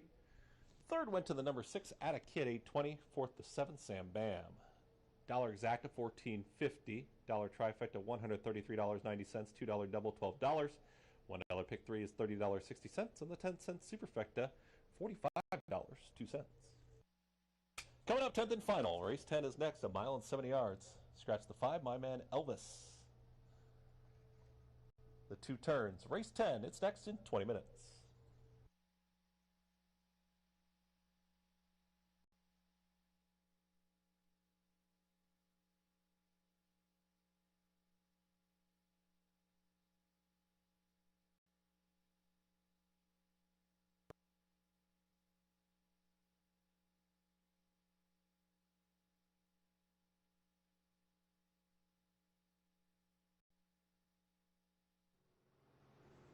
And they're off.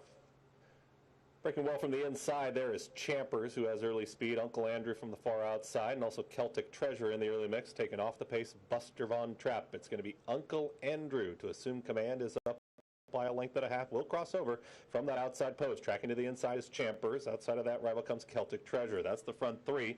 Also moving forward is Mount Surabachi, who's up with the early pace. Then comes Buster Von Trapp, is saving ground to the inside of a very hard-held American Ninja. Wants to go, is reined back in there by Paco Lopez. Further back, orange cap is Sam Bam. Atta Kid is now about 6 off that leader. Towards the back of the field, Big City Ralph. The 2 at the back, Court Sky and Judicial Restraint. It's Uncle Andrew who takes him to the back stretches, up by 2.5.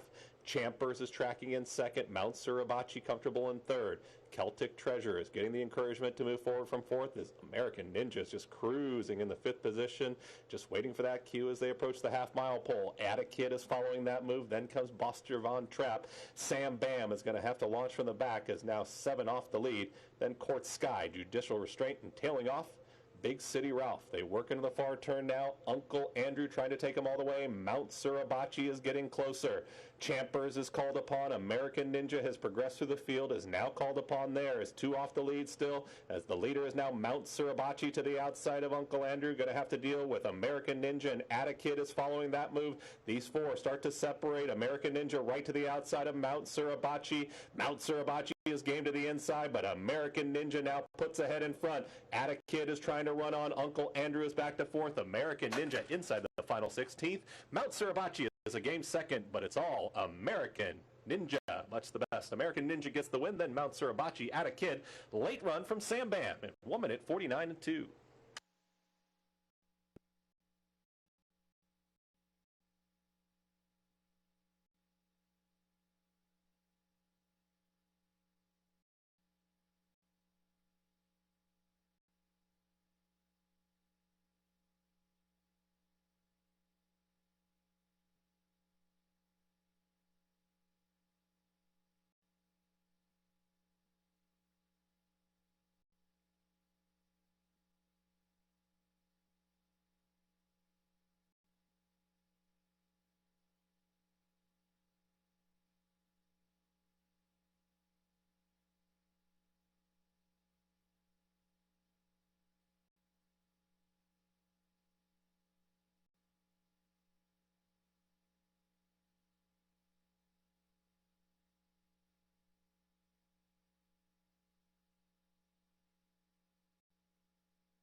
Race number 10, 10th and final, is coming up here at Parx. 111.9.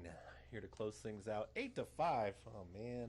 Nobody picks chalk like Chris Griffin, I tell you what. 12 minutes away here from the 10th and final, a mile and 70 yards. And this is that 10,000 N1X race that we talked about. I mean, you talk about the conditions of this race. We talked about it earlier with Loverboy Lou. And this is something to take a look at in here and see where these horses come out of this race and where they go in their next spots. But the number one Zitman for me, Ruben Silvera. He's had a couple wins on the card already. Third beaten 4. First off the claim, trainer Jamie Ness, 7-year-old gelding that has won here 5 times at the distance, twice here at Parx. I think he's in good form. He's also a claim back, and anytime you see a horse that the connections want to get back, you know, they have to jump in and they have to claim the horse, and they do. And I think this one can get right back to some of its prior form. Right here, same level, 10,000 N1X.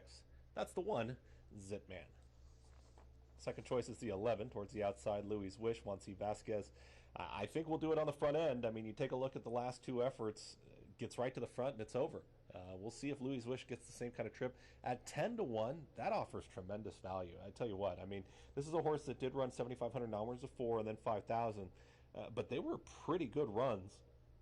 The outside post is a little concerning, has 5 wins here at Parx, has 2 wins at the distance, but I think he's got one way to go, and I think it's going to be send this horse to the front and see if they can catch you.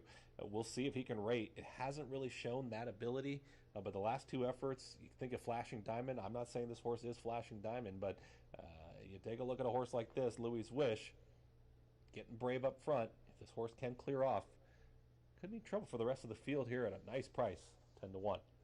Third choice in here will be the 9, Eclipse Moon. See this horse run a few times now, and you know, just one that kind of picks up the pieces, right? You've looked at Eclipse Moon, runs pretty even numbers, closes into the races pretty nicely. A 6-year-old gelding by Malibu Moon.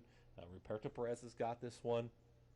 Taking a look at an 11 to 1 price. If I like the favorites on top, get some value underneath, looking at exactas and trifectas and whatnot. But I think the 9, Eclipse Moon, his running style, the way he finishes, I think one that can get into some of your exotics as we close things out here in race number 10. We'll see what happens here in the Philly Big 5, what that carryover will look like going into tomorrow afternoon. First post time at 12:55. Turning for home day is tomorrow.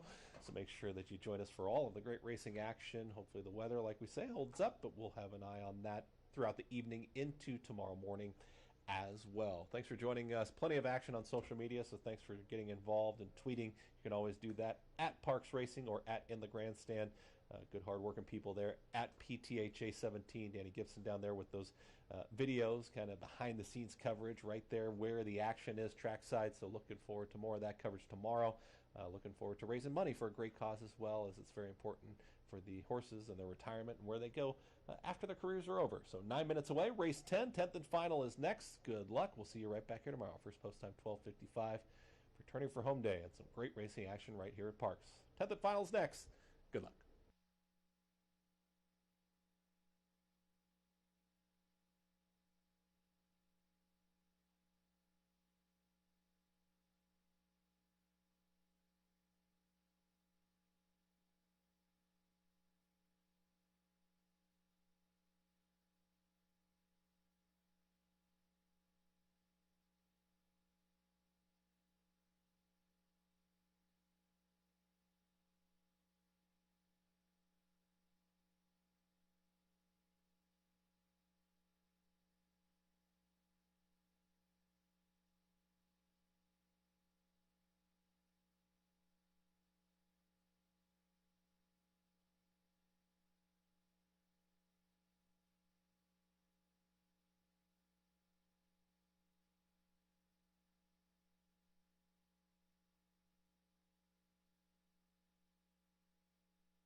Horses coming out of the track here for today's 10th race, a mile and 70 yards of distance. Scratch the 5. Race 10 is next.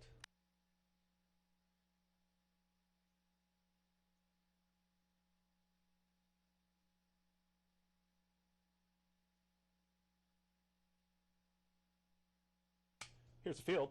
Number 1, Zit Man, owned by Jagger Inc., trained by Jamie Ness, jockey Ruben Silvera. The 1A, Star in the Making, owned by Morris Kernan Jr., Yobers Racing and Jagger Inc., trained by Jamie Ness, jockey Frankie Pennington. The 2 is Don't Poke the Cat, owned by Joseph Besker, trained by Claudio Gonzalez, jockey Luis Ocasio. 3, Under the Radar, owned by Martin Thompson, also trained by Martin Thompson, jockey Adam Bowman. 4 is Petulant Delight, owned by the Hakeem Stable LLC, trained by Mario Dominguez, jockey Dexter Haddock. The 6 is Rings of Jupiter, owned by Edwin J. Schatzel, trained by Ron Dandy, jockey Sylvester Gonzalez. 7, 3 Phase, owned by Francisco Martinez, trained by Ron Dandy, jockey Luis Rodriguez Castro. The 8, Seat of Honor, owned by Midnight Stables Inc., trained by Emmanuel Zortzakis, jockey Nevin Mengele. The 9, Eclipse Moon, owned by Marco Arriaga, trained by Ruperto Perez, jockey Wesley Torres. The 10 is Boat Over the Hill, owned by SAB NC Stable, trained by Michael Pino, jockey Julio Correa. And the 11 is Louis Wish, owned by Bing Cherry Racing Inc., trained by Juan C. Vasquez, jockey Jason Wynn. That's the field for today's 10th. Mile and 70 yards. Race 10 is next.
Two minutes.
Runners are at the gate. It's post time. Post time for today's 10th. The mile and 70 yards is the distance. 10th and final back tomorrow for a Tuesday afternoon of live racing. First post time 12:55. Right here at Parx.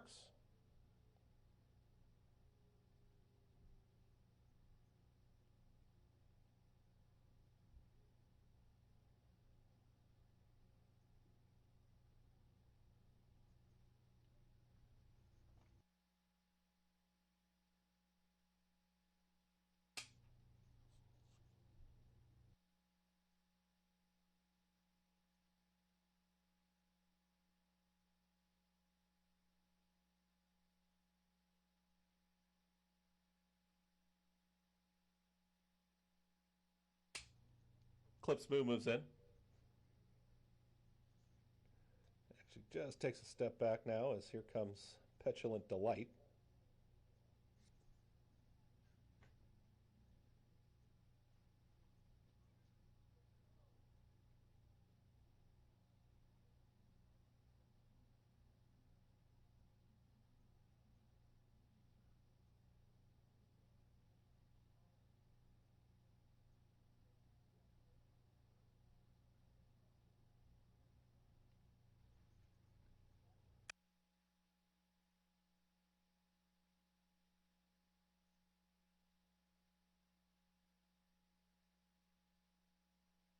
Zitman moves forward.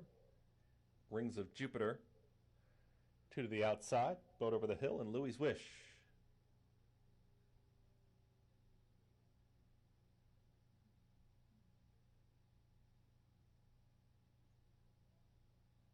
Louis' Wish last to load.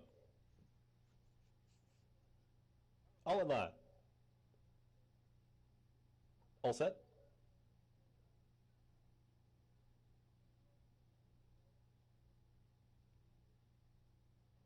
And they're off. Petulant Delight broke a little outward. That hampered Zitman at the back of the field.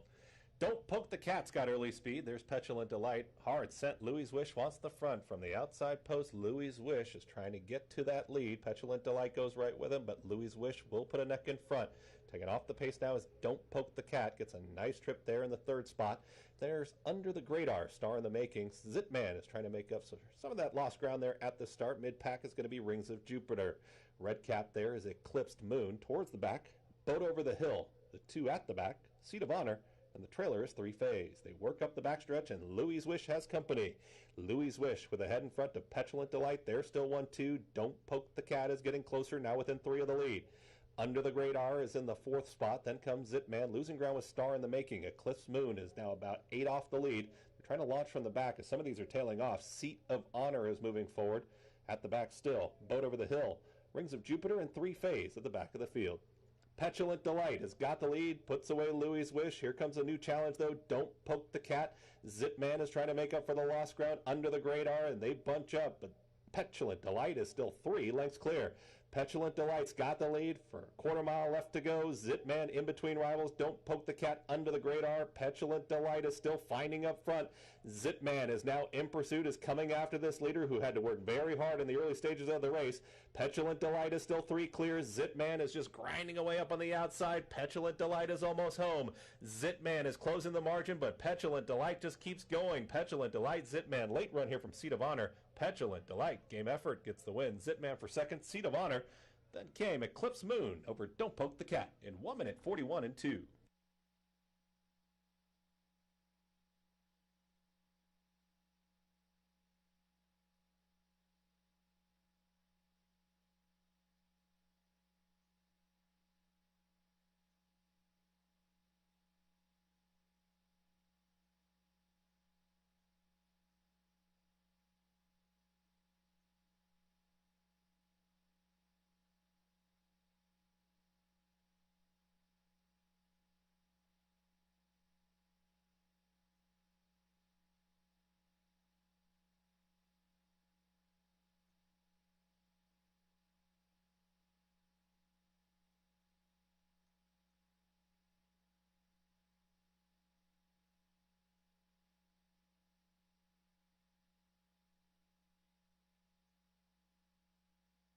Unofficial order finish posted.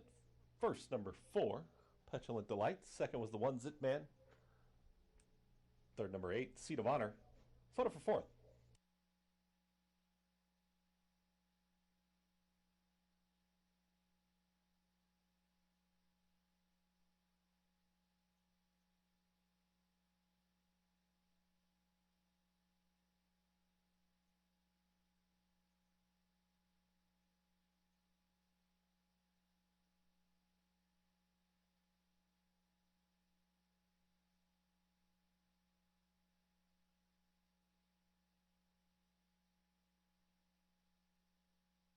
Ladies and gentlemen, your attention, please. We've got a rider's objection here in race 10. Number 1, second place finisher lodged an objection against your unofficial winner, number 4.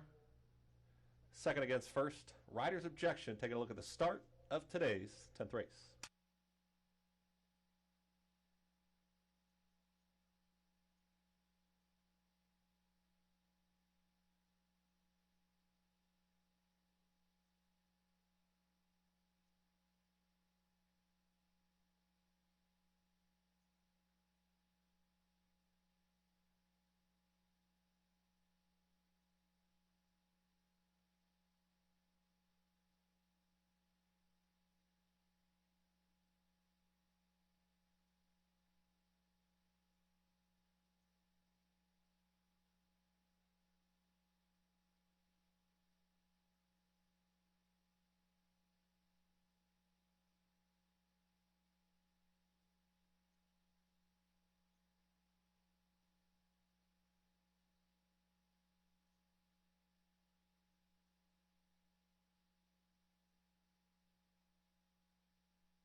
No change to the order of finish. 4189, your order of finish.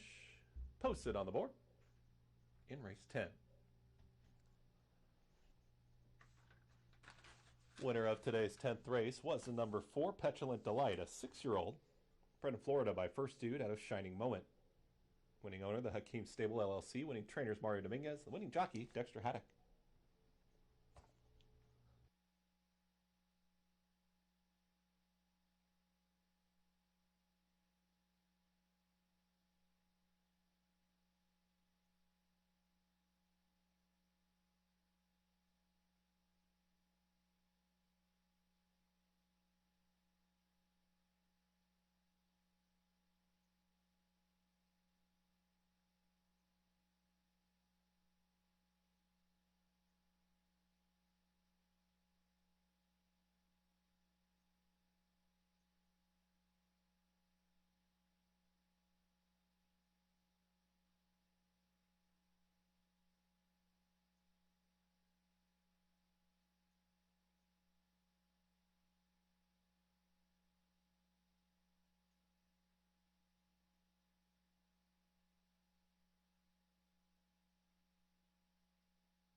Back tomorrow with more live racing here at Parx. 41889, just standing by for prices here in the 10th and final.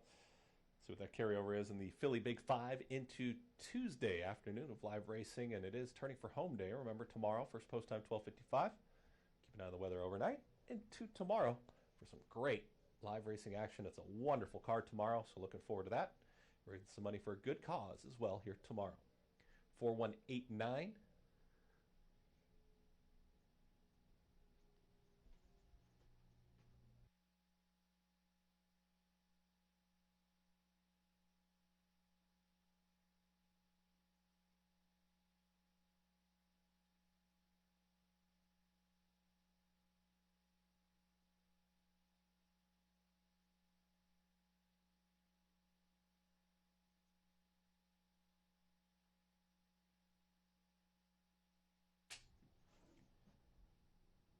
Carryover in the Philly Big 5 is $32,000.